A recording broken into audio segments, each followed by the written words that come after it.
ఓం శ్రీ సాయిరామ్. అంతర్జాతీయ షిరిడి సాయి సేవా భక్త ట్రస్ట్ వారి ఆధ్వర్యంలో ప్రతి శనివారం జూమ్లో ఎందరో ప్రముఖ వ్యక్తులు వచ్చేసి సాయి ప్రేమతత్వాన్ని అందించడమే కాకుండా సాయి ప్రేమను అందరం ఆస్వాదిస్తున్నాం.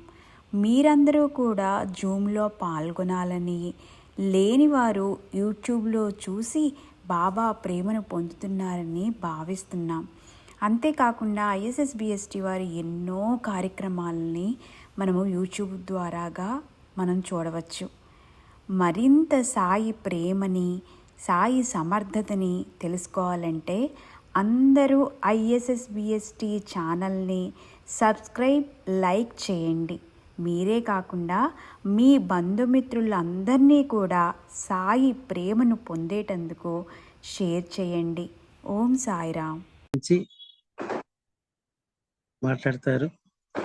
మనందరం కూడా శ్రద్ధతో ఆలకిద్దాం. బాబా ఆయన నోట ఏం పలికిస్తారో చూద్దాం, విందాం. సాయిరామ్ అండి. వచ్చి జాయిన్ అవుతూ ఉంటారండి. మనం స్టార్ట్ చేద్దాం సార్. శ్రీ సచిదానంద సమర్థ సద్గురు సాయినాథ్ మహారాజ్ కి జై. సాయిరామ్ సార్. సీతారాం రాజు గారు ప్లీజ్.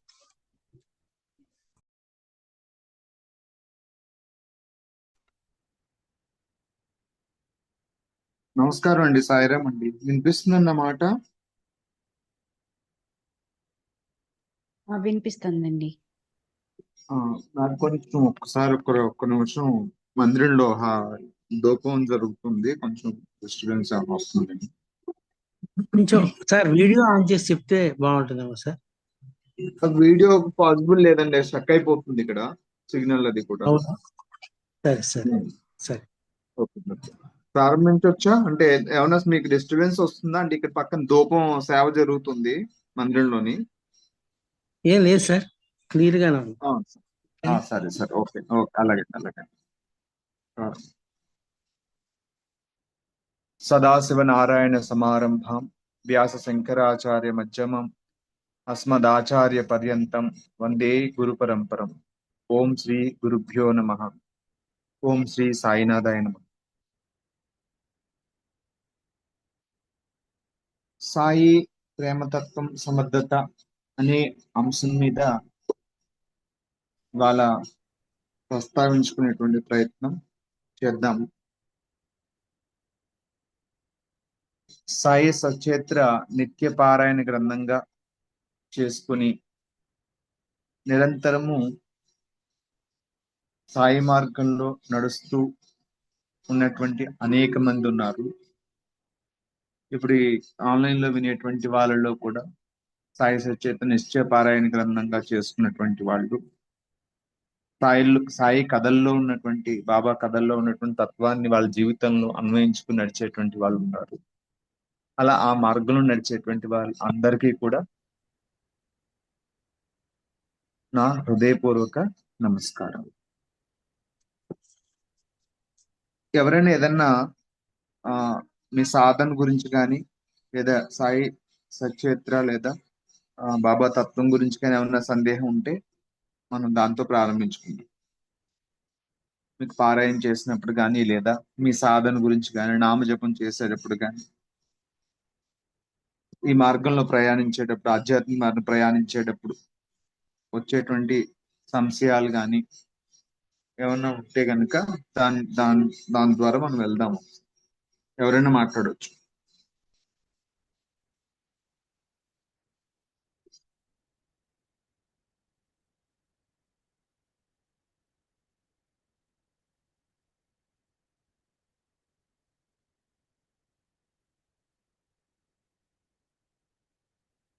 ఎవరైనా ఏదైనా సంశయం ఏదైనా ఉన్నా సరే, మీ సాధనకు సంబంధించిన కానీ, దేని గురించి కానీ, దాని ద్వారా మనం సాయి తత్వంలోకి వెళ్దాం. ఎవరైనా ఏదైనా డౌట్ ఏదైనా ఉంటే.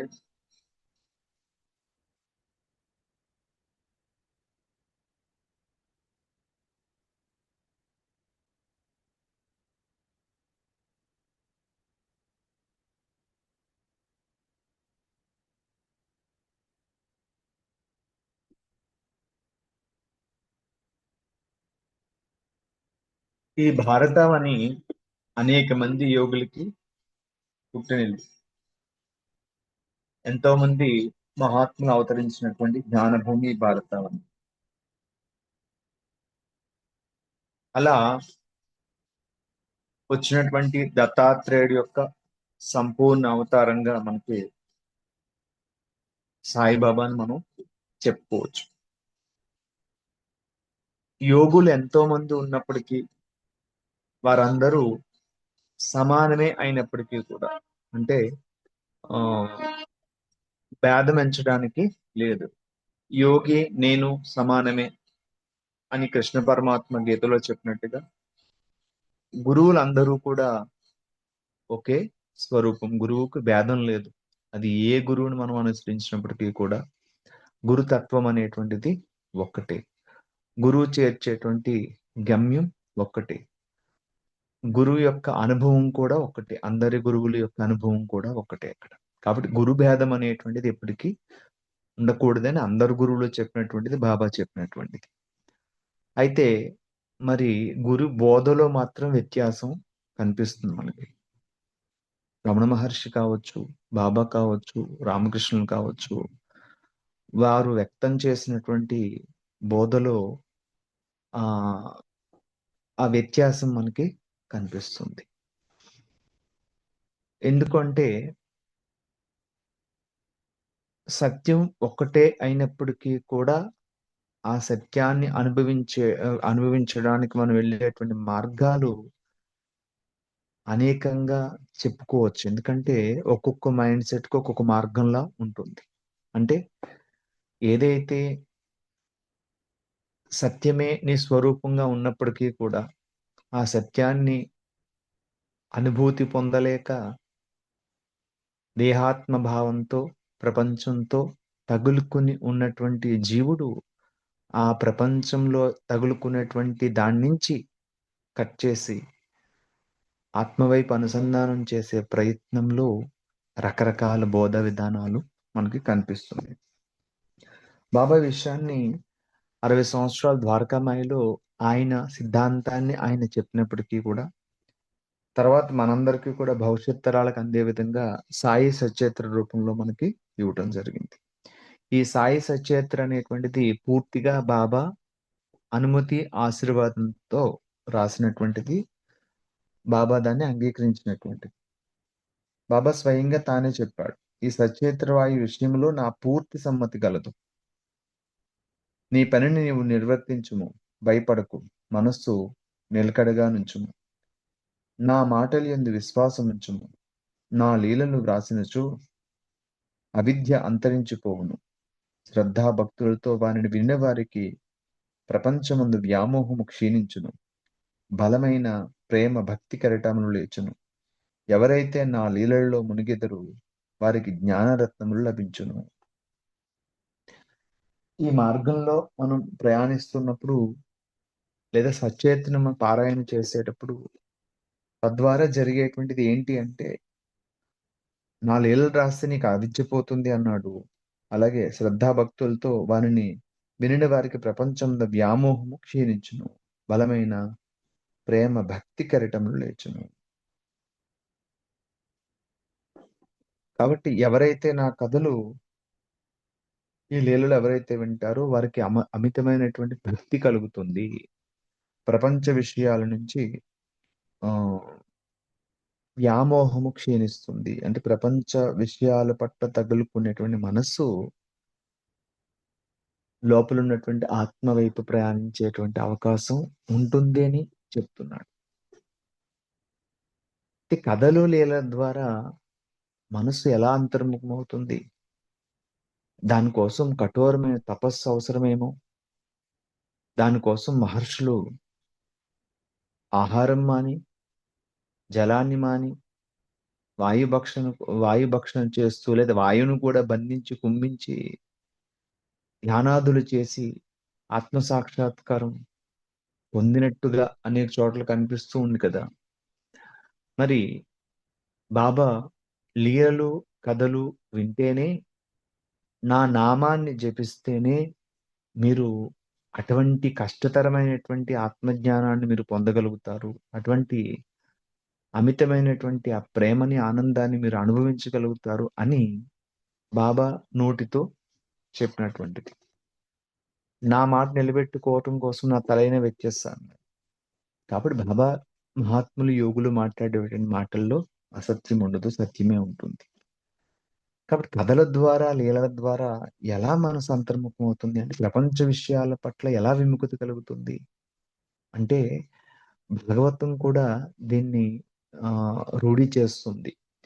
మనకి 18 పురాణాలు రాసినటువంటి వ్యాసుడు, వేద విభజన చేసినటువంటి వ్యాసుడు ఇంకా అసంతృప్తి ఉండి ఈ భాగవత పురాణాన్ని రచించినట్టుగా మనకి పెద్దలు చెప్తూ ఉంటారు.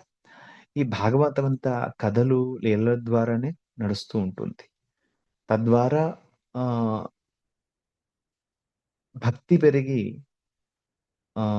మనం భగవంతుడి వైపు వెళ్ళేయడానికి ఆస్కారం ఉంటుందని వ్యాసుడు చెప్పినట్టుగా ఇక్కడ కూడా మనకి అదే చెప్తున్నాను. ఇక్కడ కథలు, లీలలు ఎలా మనల్ని చేరుస్తాయి అనేటువంటి దాంట్లో గమనిస్తే గనక, కలియుగంలో మనసు చాలా చంచలంగా ఉంటుంది.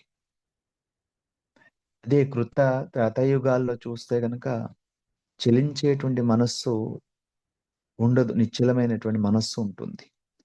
అందుకే తపస్సు, ధ్యానం అనేటువంటివి అక్కడ సరిపోతాయి. అంటే మనకి ఒక్కొక్క యుగానికి ఒక్కొక్క ధర్మాన్ని సూచించారు. కృతయుగంలో తపస్సు, త్రేతాయుగంలో యజ్ఞయాగాదులు, ద్వాపర యుగంలో షోడశోపచార పూజలు, కలియుగంలో నామస్మరణ, భక్తుల యొక్క కథలు, భగవంతుడి యొక్క లీలలు, భగవన్నామస్మరణ ద్వారా తరించవచ్చు అని. ఎందుకు పెద్దలు, ఋషులు ఇలా చెప్పడం జరిగింది అంటే, యుగధర్మం ప్రకారంగా, లేదా యూనివర్సల్ కాన్షియస్నెస్ అంటాం దీన్ని. యూనివర్సల్ కాన్షియస్నెస్ అంటే ఆ ఎర్త్ అంతరిక్షంలో మిల్కీ వే అంటే పాలపుంతలో మన భూమి సూర్యుని చుట్టూ తిరుగుతూ గంటకి భూమి 1,00,000 కిలోమీటర్ల వేగంతో తిరిగితే, ఈ పాలపుంత కూడా అంటే సూర్యుడు కూడా గంటకి సుమారుగా 5,00,000 కిలోమీటర్ల వేగంతో తిరుగుతున్నాడు. సూర్యుడు 9 గ్రహాలతో పాటు పాలపుంతలో ప్రయాణం చేస్తున్నాడు. ఈ ప్రయాణం చేసినప్పుడు యూనివర్స్ లో జరిగేటువంటి ఖగోళ మార్పులు ఈ యుగాలకి దారి అవుతుంది. కాబట్టి సత్యయుగంలో అంటే యూనివర్సల్ కాన్షియస్నెస్ అనేటువంటిది ఈ ఈ ఎర్త్ మీద ఒక్కొక్కలా పడుతూ ఉంటుంది. కాబట్టి సత్యయుగంలో సహజంగా నిత్యమైన మనస్సు ఉంటుంది. కాబట్టి ప్రత్యేకమైన ఒక క్రతువు కార్యక్రమం ద్వారా భగవంతుని తెలుసుకోవాల్సినటువంటి అవకాశం ఉండదు. తర్వాత భగవంతుని సత్యాన్ని తెలుసుకోవడానికి యజ్ఞయాగాదులు అవసరమైనవి. తర్వాత యుగంలో ద్వాపర యుగానికి వచ్చేసరికి ఉపచారాలు, అంటే భగవంతుడు మనకులాంటి ఒక మనిషి అన్నట్టుగా భావించి ఆయనకు పూజలు, ఉపచారాలు చేసేటువంటి స్థాయికి దిగిందని చెప్పాల్సి ఉంటుంది. ఇక కలియుగం వస్తే, కలియుగానికి వచ్చేసరికి చెప్పక్కర్లేదు. ఇంకా ఎక్కువ ప్రభావం అనేటువంటిది ఉంటుంది. మనసు చలించే అవకాశం ఎక్కువ ఉంటుంది. కాబట్టి ఈ యుగంలో చలించేటువంటి మనస్సుని నిశ్చలత చేసి అంతర్ముఖం చేయడానికి మనకి వ్యాసుడు చెప్పాడు కూడా. భాగవతం గురించి చెప్తూ అదే చెప్పాడు. అలాగే బాబా కూడా ఇక్కడ అదే చెప్తున్నారు. ఈ లీలలో కథలు వినటం వల్ల ఏం జరుగుతుందట, బలమైన ప్రేమ భక్తి కిరీటములు లేచును. శ్రద్ధాభక్తితో ఎవరైతే పారాయణ చేస్తారో, వింటారో, వారికి ప్రపంచమున్న వ్యామోహము క్షీణించి వారికి జ్ఞానరత్నములు లభించును. అయితే బాబా చెప్తున్నాడు, ఎవరైతే శ్రద్ధాభక్తులతో వారిని విన్నా చదివిన, శ్రద్ధాభక్తి అనేటువంటిది ఇక్కడ చాలా అవసరం అనేది. శ్రద్ధావాన్ లభతే జ్ఞానం, కృష్ణుడు చెప్తాడు. అలాగే భక్తి అనేటువంటిది కూడా అవసరం. మరి భక్తి ఉంటే, శ్రద్ధాభక్తితో కథలు చదవాలి. కథలు వింటే చదివితే భక్తి వస్తుందని చెప్తున్నాడు.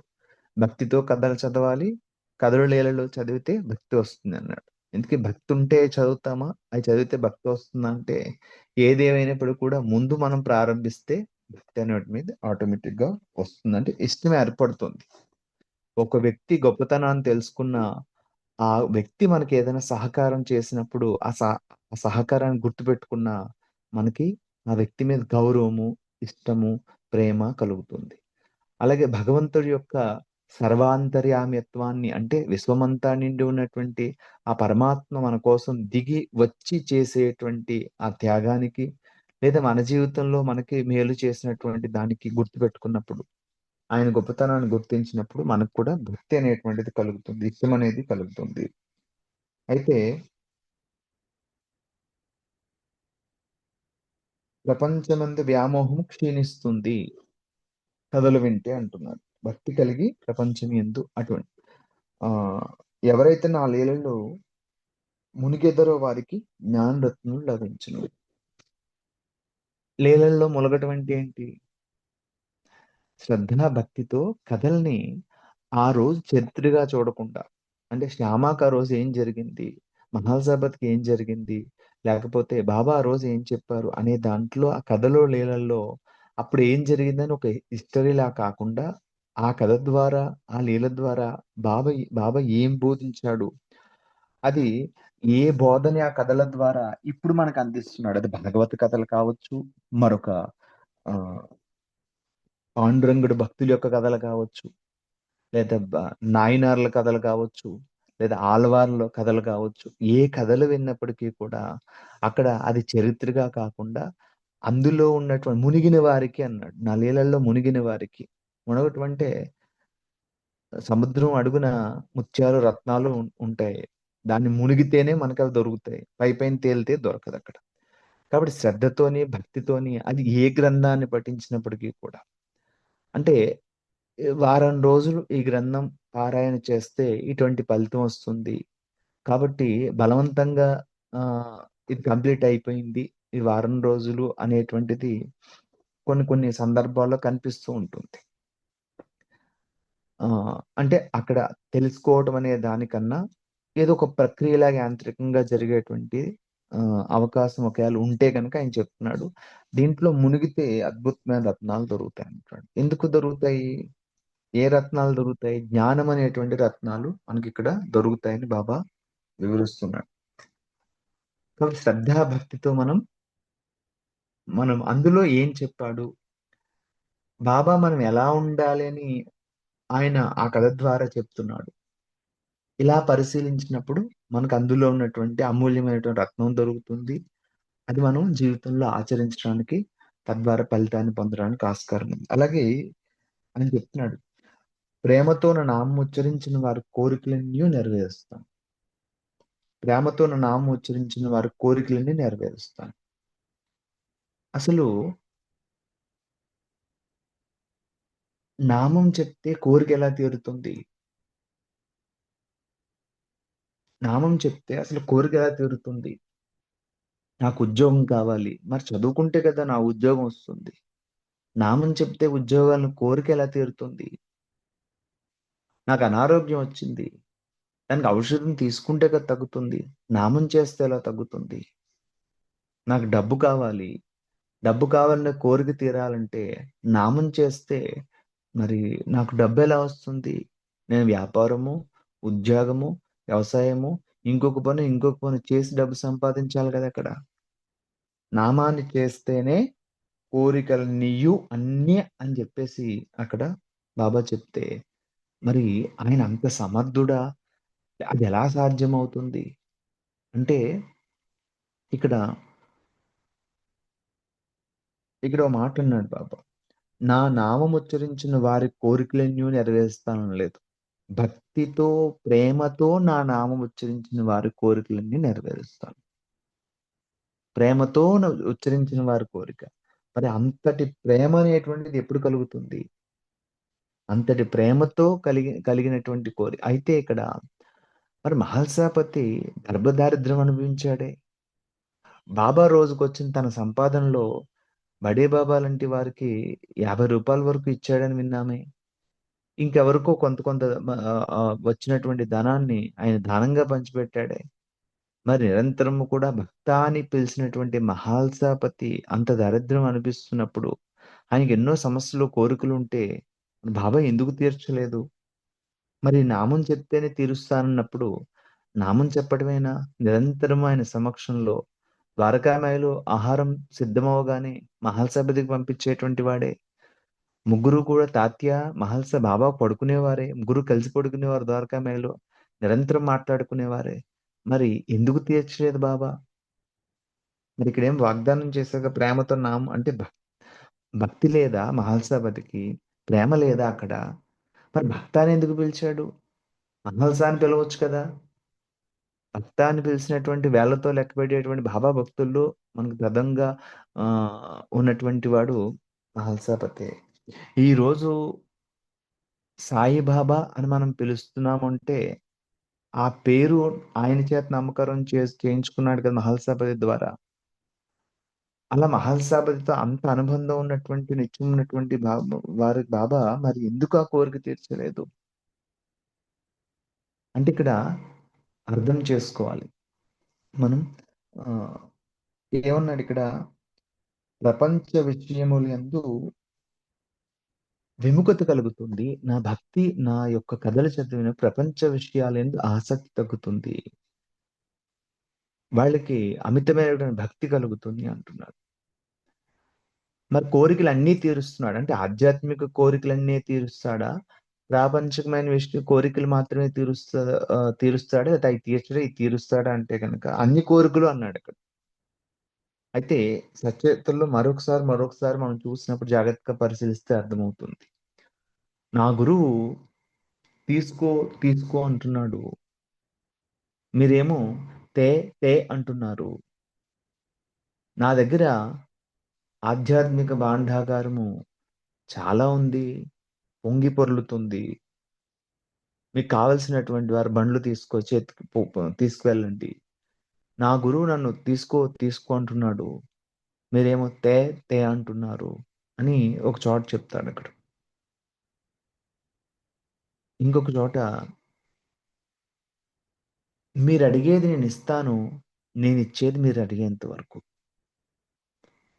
అంటే ఆయన మనకి ఏదో ఇవ్వాలనుకుంటున్నాడు, అంతవరకు మనం అడిగింది ఇస్తాను అంటున్నాడు. నేనేదో మీకు ఇవ్వాలనుకుంటున్నాను, అది అడిగేంత వరకు మీరు అడిగి ఇస్తూ ఉంటా. ఏంటిది?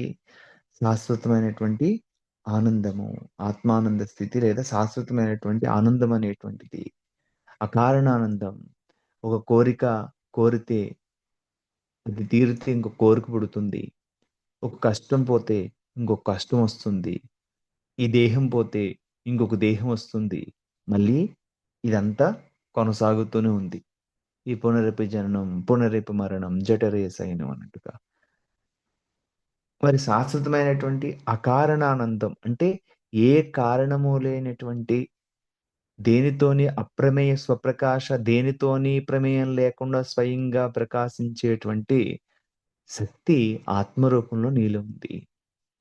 బాబా అంటున్నాడు, ఆ నిరాకార రూపాన్ని నిరంతరము చింతించండి. అది సాధ్యం కాకపోతే తిరుగాడేటువంటి ఈ దేహాన్ని తిరుగాడేటువంటి ఈ దేహాన్ని ధ్యానించండి అంటున్నాడు. అంటే ఆ నిరాకార రూపాన్ని అంటే ఆ నిరంతరము అందరి హృదయాల్లో నివసించువాడిని నేనే అన్నాడు కదా. అలా అందరి హృదయాల్లో నివసించి ఉన్నటువంటి ఆ పరబ్రహ్మ స్వరూపమైనటువంటి బాబాగా మనం చూసిన, రాముడుగా చూసిన, కృష్ణుడుగా చూసిన అందరి హృదయాల్లో ఉన్నటువంటి అకారణానందం, ఆ ఆనంద స్థితిని ఎందుకు అనుభవించలేకపోతున్నాము? అరే సముద్రం అంతా ఆనందం నీ హృదయంలో ఉండగా బిందువుల కోసం, నీటి బిందువుల కోసం బయట వెతుక్కుంటున్నావా? అంటే ఆ అనంతమైనటువంటి గంగాసాగరం లోపల ఉన్నప్పటికీ కూడా దాన్ని మరిచి బయటికి తిరుగుతున్నామే. ఆ బిందువు కోసం, ఈ బిందువు కోసం, ఆ జలం కోసం పరిగెడుతున్నాం. బాబాయ్ ఏమంటున్నాడు? ఇలా బయట తిరిగే ఆ చిన్న చిన్న వాటిల కోసం తిరిగేటువంటి నీ మనసుని నా కథలు, లీలలు శ్రద్ధగా వింటే, పారాయణ చేస్తే అందులో ఉన్న ఆంతర్యం అర్థమయ్యి, అందులో ములిగితే అమితమైన జ్ఞానరత్నాలు తత్వం బోధపడి ప్రపంచ విషయాలు యందు ప్రపంచంలో కారణం ద్వారా వచ్చేటువంటి ఆనందాన్ని కోరే మనసుని అంతర్ముఖం చేసి ఆ గంగా సాగరం, ఆనందం అనే గంగా సాగరం లోపల ఏదైతే ఉందో అటువైపు నీ మనసు తిరుగుతుంది. అకారణందం జీవుడి యొక్క లక్ష్యం ఏదైతే ఉందో అటువైపు నేను చేరుస్తాను అంటున్నాడు. అంటే బాబా యొక్క సమర్థత, అంటే గురువు యొక్క సమర్థత ఏంటంటే, ఆయన వచ్చింది ఎందుకు అంటే లక్షలాది మంది జనాన్ని శుభమార్గాన్ని నడిపించడానికి అన్నట్టుగా, నిన్ను ప్రపంచక విషయాల నుంచి విముఖత కలిగి నిన్ను ఆత్మ వైపు నడిపించడానికి. అయితే మరి ఆహ్, ప్రపంచ కోరికల కోసం భగవంతుని ఆశ్రయించామండి అంటే గనక, దానికి సమర్థత కలిగి ఉంది అని బాబా సచరిత్రలో చాలా చోట్ల ఉంది ఇక్కడ. ప్రపంచ విషయాల యందు అనురక్తి కలిగినటువంటి వారికి, ప్రపంచ విషయాల్లో కొంత వారికి కొన్ని కోరికలు తీరుస్తూ, ఆ మనసుని అంతర్ముఖం చేసే ప్రయత్నమే మనకు అన్ని చోట్ల కనిపిస్తుంది. అయితే మహల్సాపతి లాంటి విషయాల్లో, ఆ మహల్సాపతికి ఇచ్చినటువంటి సంపద, ఆధ్యాత్మిక సంపద, జ్ఞాన సంపద ఆయన ఇచ్చాడక్కడ. మనకు భౌతికంగా ఉన్నటువంటి దారిద్ర్యం మనకు కనిపిస్తుంది. అన్ని కోరికలు తీరుస్తాను అంటే గనక అక్కడ గమనించాల్సింది, మనకి కాళ్ళలోకి ఒక 2 అంగుళాల ముళ్ళు దిగింది. చాలా నొప్పొస్తుంది. నొప్పొస్తుంది, నొప్పొస్తుంది. భరించలేకపోతున్నాం. దానికి ఎవరో వచ్చి కూసింత ఆయింట్‌మెంట్ ఇచ్చి రాయమన్నారు. తైలం ఇచ్చి రాయమన్నారు. చల్లగా ఉంది. హమ్మయ్య! ఎంత బావుంది, హాయిగా ఉంది అనుకున్నాం. ఇంకొకరు అది మళ్ళీ ఆ మందు రాసి, అది కొంచెం దాని తీవ్రత తగ్గిన తర్వాత మళ్ళీ మొదలైంది. మళ్ళీ కొంచెం మందివ్వండి దానికి రాస్తాము అన్నాం. మళ్ళీ వాళ్ళు కొంచెం మందిచ్చారు, రాశారు. మళ్ళీ ర వస్తుంది. మళ్ళీ రాసుకుంటూ ఉన్నాం. ఇలా ఆ మందు, ఈ మందు. లేకపోతే ఎవరో మాత్రలిచ్చారు. పెయిన్ కిల్లర్ అంటాం గదా! అలాగే ఒక పెయిన్ కిల్లర్ లాగా ఆ నొప్పి తగ్గిందన్నమాట. కానీ నీ దుఃఖము, అరే! ఆ దుఃఖము ఇంకా పడుతున్నావు. ఆ పైపైన మందులు, పై పూతలు ఎంత ఎంత ఎంత ఎన్నాళ్ళలాగా ఇబ్బంది పడతావు నడవలేక.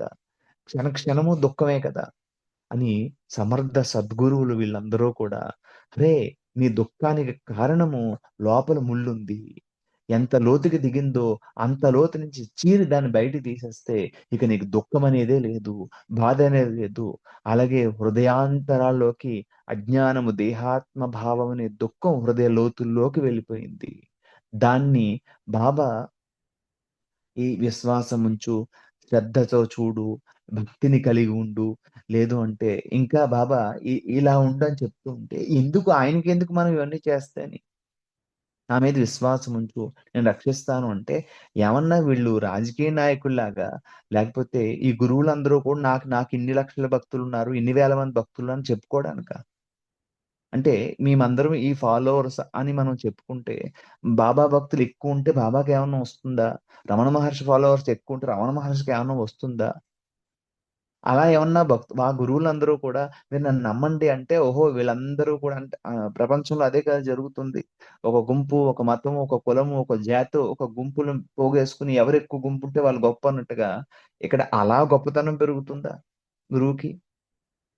అంటే అక్కడే ప్రేమ కనిపిస్తుంది. ఇప్పుడు సర్వజ్ఞత్వం కలిగినటువంటి వాడు భగవంతుడైనప్పుడు, నీ దుఃఖానికి కారణం ఆ ముల్లు. ఎంత సలుపుతుంది అంటే నీ బాధ చూడలేక ఆయన బాధపడుతున్నాడు. ఆ ముల్లు నీకేంటంటే ఆ ముల్లు గుచ్చుకోవటం వల్ల నొప్పొస్తుందా నీకు తెలీదు. నువ్వు అక్కడికెళ్ళి ఆయింట్‌మెంటు, ఇక్కడికెళ్ళి ఆయింట్‌మెంట్ రాసుకుంటూనే ఉన్నావు. పోనీ ఆయన దగ్గర ఆయింట్‌మెంట్ ఉండదా అంటే ఆయన కూడా ఇస్తున్నాడు ఆయింట్‌మెంట్. ఇదిగో నాన్న ఇది నా ఆయింట్‌మెంట్ రాసుకో. ఈ మాత్ర వేసుకో అంటున్నాడు. కానీ మీరడిగింది ఇస్తాను. నేనిచ్చేది అడిగేంత వరకు. నువ్వడిగేదేంటి? బాబా నాకు ఆయింట్‌మెంట్ ఇవ్వి.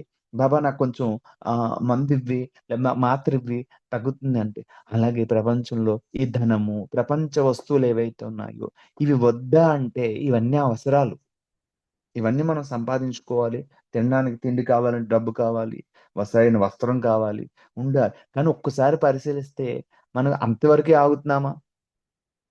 అంటే శరీరం పోషించుకోవడం ఈ భూమి మీద ఎన్ని జీవరాశులు రేపొద్దున్న ఇప్పుడు ఈ క్షణం మనం చూస్తే ఇది రాత్రి అయింది. ఈ రాత్రి సమయంలో పడుకున్నటువంటి ఏ జీవరాశికి మనిషి తప్ప ఏ జీవరాశికి రేపొద్దున ఉదయం ఆహారం ఏంటో తెలీదు. మరి అంత బతుకుతున్నాయే. మనం తరతరాలు ఆస్తి పోగేసుకున్న ఇంకా ఏదో ఏంటక్కడ?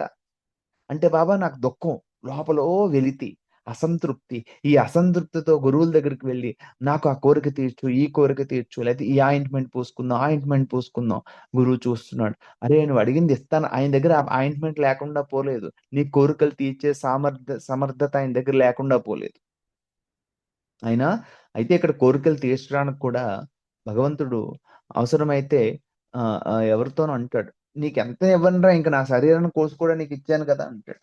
అంటే అక్కడ కర్మ సిద్ధాంతంలో భగవంతుడు కోరిక తీర్చేది కూడా మనం చేసినటువంటి పుణ్య ఫలితాన్ని బట్టే కోరిక తీరుస్తాడు తప్ప, మనం చేసిన కర్మ ఫలం దాటి ఇంకే కోరిక తీర్చే వరాలు ఇచ్చేటువంటిది ఏమి ఉండదు అక్కడ. మనం చేసుకున్నటువంటి పాప పుణ్యాల్లోంచి ఆ కోరిక తీర్చడం జరుగుతుంది. బాబా ఏమంటాడు, నువ్వు చేసింది ఏదైతే ఉందో దానికి నేను కూడా కొంత వేసి ఇస్తానంటున్నాడు. అంటే నీ పుణ్యం, నువ్వు సత్యాన్ని చేరుకోవడానికి నీ పుణ్యం సరిపోకపోతే, లేదా కోరికని కష్టాల నుంచి బయటపడే నీ పుణ్యం సరిపోకపోతే నాది కూడా నీకు ఇస్తాను అన్నాడు అక్కడ. అంటే నా సహాయం కూడా అక్కడ నీకు అందుతుంది అన్నాడు అక్కడ. అంటే ప్రాపంచిక విషయాల్ని పక్కన పెట్టేమని అనలేదు. ప్రాపంచిక విషయాలు ఇది కాదు, ఆత్మజ్ఞానం ఒక్కటే కరెక్ట్ అని కూడా అనలేదు. కానీ అరే ఎన్నాళ్ళరా ఈ ఈ ఈ ఈ పుండు సలుపుతుంది కదా, రోజు ఏదో ఒక వెలితి, ఏదో ఒక అసంతృప్తి. ఇవాళ హారతికి వెళ్ళి గుడికి వెళ్ళి వచ్చినా మళ్ళీ అది ఆగుతుందా, మళ్ళీ ఏదో ఒక అసంతృప్తే. పారాయణ చేసాం, ఎంతసేపు ఉంటుంది? ఇది ఒక సత్సంగం విన్నాం, ఎంతసేపు ఉంటుంది? లేదా ఒక మద్య దుకాణానికి వెళ్ళి వాడు మద్యం తాగాడు, మనసుని మత్తిల్ల చేసుకుని ఒక మాదక ద్రవ్యం ద్వారా ఒక 5-6 గంటలు మత్తిల్లిపోయాడు. మళ్ళీ దుఃఖం ఎక్కడికి పోతుంది? లేకపోతే ఏదో లాభం వచ్చింది, కొంతసేపు ఆనందం కలుగుతుంది, దుఃఖం ఎక్కడికి పోతుంది? శరీరం ద్వారా వచ్చే దుఃఖం కావచ్చు, బయట నుంచి వచ్చే దుఃఖం కావచ్చు, మనసులో అసంతృప్తి కావచ్చు, వెలితి కావచ్చు. అసలు ముందు అది గమనించాలి. ఈ పరిశీలన సాయి సచేతన ద్వారా, కథల ద్వారా మనం తెలుసుకోవాల్సిందే అసలు నాకు కావాల్సింది ఏంటి, బాబా ఏమిస్తున్నాడు. ఇది చాలా మనం ప్రత్యేకించి చెప్పుకున్నది కదా. బాబా చెప్తాడు, బ్రహ్మజ్ఞానం గురించి వచ్చినటువంటి వాడికి బాబా చెప్పేటువంటిది మొట్టమొదట సూత్రం ఏంటంటే, నేను బద్ధుడిని గ్రహించడమే ఆత్మజ్ఞానానికి మొట్టమొదటి మెట్టు. అసలు బాబా వచ్చినటువంటిది ప్రపంచమైన కోరికలు తీర్చడానికంటే. అందుకే ప్రపంచంలో కోరికలు కోరికలు కోరికలు, కష్టాలు కష్టాలు కష్టాలు. ఇందుకే అంటే నా మాట విని వారు ఒక్కరూ లేరు. నా దగ్గరికి వచ్చిన బోర్లించిన కుండలు, నా దగ్గరికి వచ్చిన చలన నాణాలు, ఇటువంటి మాటలు బాబా అసంతృప్తిగా అనడానికి కారణం కూడా, నాకు ఈ ద్వారకామాయలో చిరాకు పుడుతుంది, నేను వెళ్ళిపోతాను అని అనడానికి కూడా కారణం ఏంటంటే, అరే నేను ఇస్తున్నాను, నేను కొంచెం ఆపరేషన్ చేసి లోపల ఉన్న ముళ్ళు తీసేస్తానురా. సమస్త దుఃఖాలకి కారణమైనటువంటి అజ్ఞానాన్ని పోగొట్టేటువంటి అంత సమర్థత ఆయన దగ్గర ఉంది. అంత పెద్ద డాక్టర్, భవరోగాన్ని నశింపచేసేటువంటి డాక్టర్ నేను అక్కడ. కొంచెం ఆగరా, ఓపిక పట్టరా, నా మీద నమ్మకం ఉంచరా, కొంచెం వేచి ఉండరా, సహనం ఉంటూ విశ్వాసం ఉంచు, నేను చూసుకుంటాను కదా. ఆ ముందు ఈ ముందు, ఈ ముందు ఆ ముందు, ఆ టాబ్లెట్ ఈ టాబ్లెట్ నువ్వు ఎందుకు చెప్తావు? నాకు వదిలే, నీ భారానంతా నాకు వదిలే. నాకు తెలుసు నీకు ఎందుకు వచ్చింది నొప్పి, నీ సమస్య ఏంటి, నీకేం కావాలి. ఇప్పుడు ఆపరేషన్ డాక్టర్ దగ్గరికి వెళ్తే ఆపరేషన్ వెంటనే చీరాడు కదా. ఆపరేషన్ చేయడానికి కొంత సమయం పడుతుంది కదా. ముందు ప్రథమ చికిత్స చేస్తాడు కదా, ఆ టాబ్లెట్ ఇస్తాడు. దుఃఖానికి కారణం ఆ ముళ్ళు అనే విషయం డాక్టర్ కూడా తెలుసు. కానీ వెంటనే తీసేస్తాడా? దానికి ఆపరేషన్ సిద్ధమయ్యేంత వరకు ఆయన ఎదురు చూసి, దానికి మందులు ఇచ్చి, ఆ పెయిన్ కిల్లర్స్ ఇచ్చి, పూతలు పోసి, ఆయింట్మెంట్ రాసి, అన్నీ చేసి ఆ ఆపరేషన్ సిద్ధమైందా చేస్తాడు. ఎందుకు బాబా మీద భారం వదలాలి? ఎందుకు గురువు మీద భారం వదలాలి? నువ్వు వదిలేసారా, నువ్వు నాకు ఆ ముందు ఈ ముందు నువ్వు చెప్పొద్దు, నాకు వదిలేసే శరణాగతులు, నాకు వదిలేసే మొత్తం భారం అంతా కూడా. అప్పుడు నేను చూసుకుంటా. నీకు ఆపరేషన్ ఇప్పుడు సిద్ధం కాదు. నీకు ఆత్మజ్ఞానం బెంబేలు ఎత్తిపోతావు. నువ్వే ఆత్మస్వరూపానివి. లోపల ఉన్న ఆత్మ అంటే ప్రపంచంలో ఇన్ని కోరికలు, ఇన్ని వ్యామోహాలు, ప్రపంచంలో నీ మనసు బహిర్ముఖమై ఉన్నటువంటి మనస్సు మరి ఎలా తిరుగుతుంది లోపలికి? తిరగదు కదా. సరే, ఆ విషయమే చూద్దాం. ఆ కోరిక కూడా తీరుస్తాను, ఆ కష్టం కూడా తీరుస్తాను, ఆరోగ్యం కూడా తీరుస్తాను. కానీ నేను ఇచ్చేది నువ్వు అడిగేంత వరకు. ఏది? ఎన్ని తిన్నా, ఎన్ని విన్నా, ఎక్కడ ఉన్నా బయట ప్రపంచంలో విషయాలు, దానికి అంతం లేదే. అంటే లౌకికమైన విషయాలే కదా, ఆధ్యాత్మిక విషయాలు. బాబా భజన పెట్టుకున్నాం, ఒక గంట సేపు చేసుకున్నాము, లేకపోతే ఇంకోటి చేసుకున్నాం, ఇంకోటి చేసుకున్నాం, అక్కడ ప్రశ్నించుకోవాల్సిన అవసరం ఉంది అక్కడ. ఇది కూడా ఒక ఎంటర్టైన్మెంట్ అయిపోతుంది. ఇది కూడా ఒక ఏదో నల్ల ముందుకు అలవాటు పడినట్టు నెమలిలాగా అది కూడా మనసు ఒక రకమైనటువంటి మత్తులోకి వెళ్ళిపోతుంది అక్కడ. కాబట్టి అక్కడ అది తప్ప ఒప్ప అనేటువంటి ప్రస్తావన గురించి మనం చర్చించుకోవట్లేదు అక్కడ. అక్కడ కూడా మనం జాగ్రత్తగా ఉండాలి. ఈ విషయాలు సత్యవేత్తలు చాలా చోట్ల మనకి ప్రస్తావించాడు. ఎక్కడ ఎలా ఉండాలి, ఎవరినెవరిని ఎలా హెచ్చరించాడు.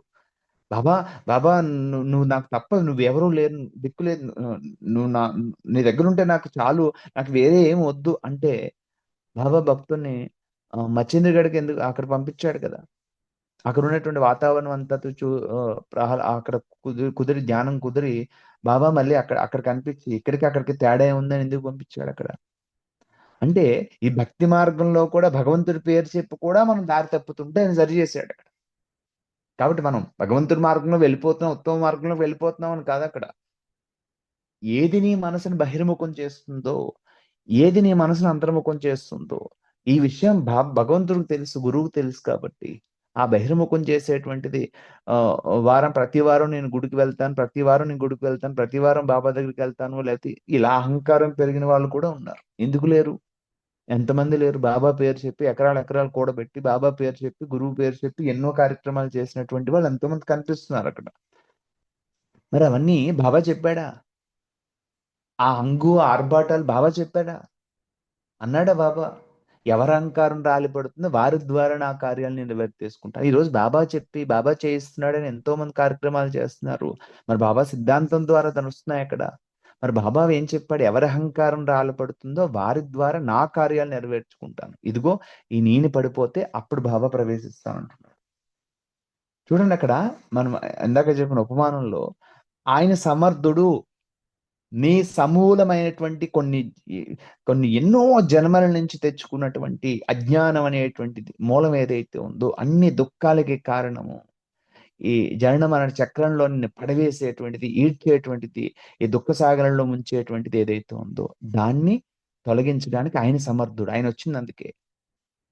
అయితే మరి ప్రపంచంలో తగులుకున్న మనస్సు ఆత్మవైపు ఎలా తిరుగుతుంది?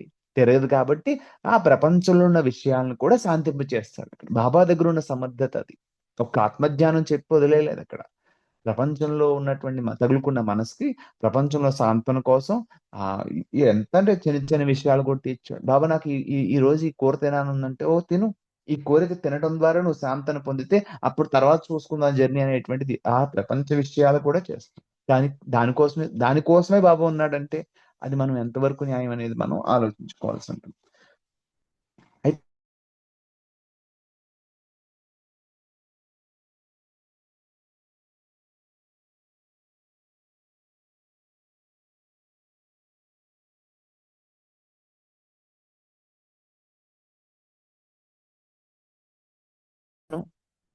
అంటే బాబా ఏదైతే శాశ్వతమైనది ఇవ్వాలనుకుంటున్నాడో ఆ శాశ్వతమైనటువంటి దాని వైపు మనం ప్రయాణం చేయాలంటే, అంటే బాబాకి చాలా ఇష్టమైనది ఆయన ఇవ్వాలనుకున్నది వైపు మనం ప్రయాణించాలంటే మొట్టమొదటి మనం ఎక్కాల్సిన మెట్టి ఏంటంటే బాబా సత్యవేత్తలో చెప్తున్నాడు బ్రహ్మజ్ఞానం గురించి చెప్పేటువంటి ప్రయత్నం. మొట్టమొదటి నేను బద్ధునని గ్రహించడం, నేను బంధింపబడి ఉన్నానండి. బంధింపబడి ఉంటే ఏంటి అంటే జాగ్రత్తగా పరిశీలిస్తే నాకు ఆనందం ఏదో జరిగితే ఆనందం వస్తుందనేటువంటిది సామాన్యంగా ఉన్నటువంటి అభిప్రాయం సామాన్య మానవుడికి. అంటే ఏదో జరిగితే నేను ఆనందంగా ఉంటాను. అది భగవత్ సాక్షాత్కారం కావచ్చు, ఇంకోటి కావచ్చు. కాబట్టి ఈ కర్మ ఎక్కడి నుంచి వచ్చింది?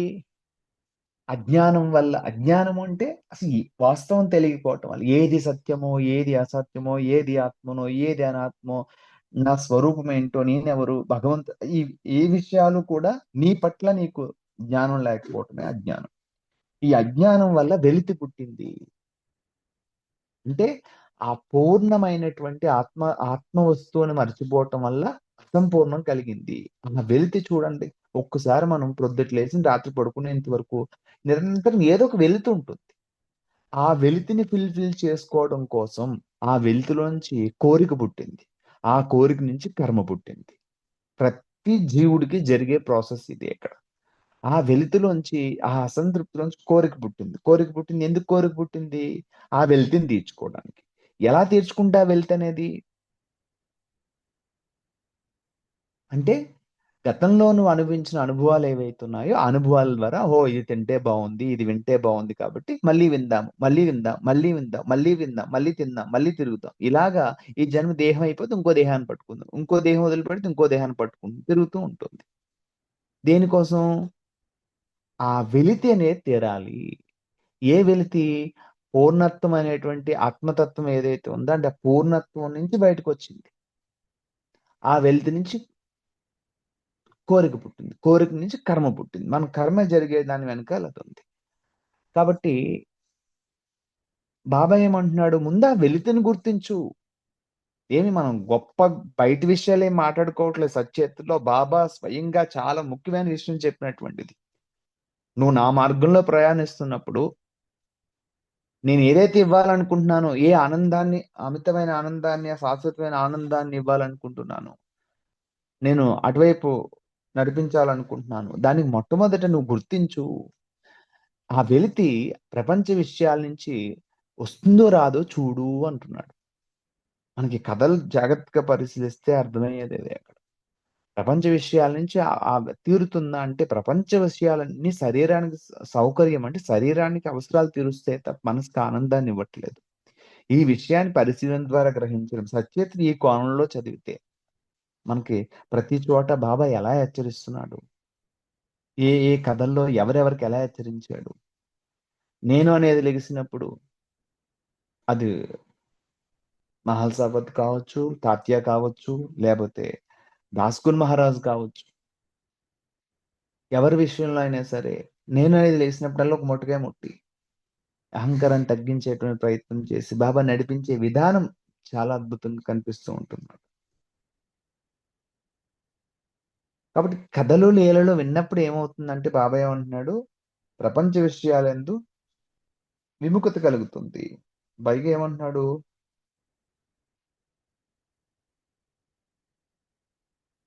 ఇలాంటి వారు అసలు ప్రపంచ విషయాలు ఎలా తగులుకుంటారు? నా కథలు నిరంతరము కూడా ప్రేమతో నామం ఉచ్చరించిన వారి కోరికలను నెరవేరుస్తాను. వారి భక్తిని హెచ్చిస్తాను. వారిని అన్ని దిశలందు కాపాడుతాను. దశ దిశలయందు. వాళ్ళకి ఎటువంటి కష్టం లేకుండా చూస్తాను. ఎప్పుడు? నువ్వు సరెండర్ అయిపో. ఎలా సరెండర్ అయిపో? నీ కాలులో ముళ్ళుంది. ఆ నొప్పొస్తుంది. దానికి నువ్వు ఏముందా అని అడగొద్దు. నీ దుఃఖం కారణం, నీ వెలితికి కారణం అది తీరిస్తే, ఇది తీరిస్తే నువ్వు అడగొద్దు. ఆయనకు వదిలేసే ఛాన్స్. ఆయనకి నీ దుఃఖానికి కారణం తెలుసు. దానికి శాశ్వతమైన పరిష్కారం తెలుసు. తాత్కాలిక పరిష్కారం తెలుసు. నీ కాలులో ముల్లుకి తాత్కాలిక పరిష్కారం ఏంటి? ఇప్పుడుకిప్పుడు పరిష్కారం ఏంటి? ఆయింట్‌మెంటో, పెయిన్ కిల్లర్ టాబ్లెట్. అది ఆయన దగ్గరుంది. ఆయనకి అంత జ్ఞానం ఉంది. అలాగే ఏం చేస్తే నీకు నొప్పి శాశ్వతంగా పోతుందో, ఆ ముల్లు చీరి తీసేటువంటి సామర్థ్యం ఆయనకుంది. కానీ ఇప్పుడుకిప్పుడు తీయటం సాధ్యమా అంటే నువ్వు సిద్ధంగా ఉండాలి కదా! నీ కాలు, నీ నీ నీ శరీరం సిద్ధంగా ఉండాలి కదా! అలాగే అంటూ ఉంటారు. నెత్తి మీద చేయి పెట్టి సాక్షాత్కారం ఇచ్చేయచ్చు కదా! ముక్తి ఇచ్చేయచ్చు కదా! నువ్వు సిద్ధంగా ఉంటే ఆయన సిద్ధమే అక్కడ.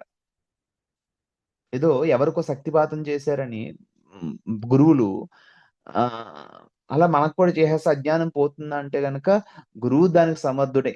మనం సిద్ధంగా ఉండాలి. దేహం హ్మ్, భస్మీపటలం అయిపోతుంది. అంటే దేహం మనం సిద్ధంగా లేనప్పుడు ఒకవేళ అటువంటి శక్తిపాతం జరిగితే మొత్తం దేహం నాడీ మండలం అంతా కూడా విచ్ఛిన్నం అయిపోతుంది. దానికి లోపల శుద్ధి జరిగి దాన్ని రిసీవ్ చేసుకునే స్థితి ఉన్నప్పుడు మాత్రమే అవన్నీ జరిగినాయి అక్కడ. ఆయన సమర్థుడే. బాబా నెత్తి మీద చేయి పెట్టి అనేక జన్మలను తెచ్చుకున్నటువంటి కర్మలన్నీ కూడా దగ్ధం చేసేంత సామర్థ్యం ఆయనకుంది. సందేహమే లేదు. ఎందుకంటే ఆయన ఆత్మస్వరూపుడు. నీ అజ్ఞానము, నీ సమస్తం ఆయనకు తెలుసు అక్కడ. కానీ ఎందుకు ఇవ్వట్లేదండి మనకి ఇంకా ఎందుకింత దూరం అంటే గనక ఇదిగో దేహం అంత సిద్ధంగా లేదు. మనసు అంత సిద్ధంగా లేదు. ఆ సిద్ధం చేయడానికి పారాయణలు. ఆ సిద్ధం చేయడానికి ఎప్పుడు ఆ కథలు, లీలలు చదువుతున్నప్పుడు, మననం చేస్తున్నప్పుడు కానీ జరిగేదేంటి అక్కడ? అందులో ఉన్నటువంటి దాన్ని అర్థం చేసుకున్నప్పుడు ఇవన్నీ క్రమేపీ అన్నీ కూడా శుద్ధి అవుతాయి. మరి భక్తి ఎక్కువవుతుందంట. వారిని అన్ని దిశలందు కాపాడుతాను. ఎవరైతే నన్ను మనఃపూర్వకంగా నాపై పూర్తిగా ఆధారపడిర్రో అంటే పూర్తిగా నాకు ఆ భారం కాలు నొప్పుంది వదిలేసాం. అలాగే మనకి వెలితి దుఃఖం ఏదైతే ఉందో వదిలేసాం. శరణాగతి గురించి చెప్తున్నాను. వారు కథలు విన్నప్పుడు అమితానందం పొందుతారు. ఎవరైతే పూర్తిగా నా మీద ఆధారపడి ఉన్నారో వాళ్ళు నా కథలు చెప్పినప్పుడు చాలా ఆనందపడతారు. నా లీలలను గానము చేయు వారికి అంతులేని ఆనందం కలుగును. శాశ్వతమైన తృప్తిని ఇచ్చేదనని నమ్మము. అంటే శాశ్వతమైన తృప్తి అంటే ఏదైనా ఒకటి అనుభవించినప్పుడు వచ్చే తృప్తి కొంతసేపు ఉండి వెళ్ళిపోతుంది. అది ఆధ్యాత్మిక కార్యక్రమాలైనా సరే.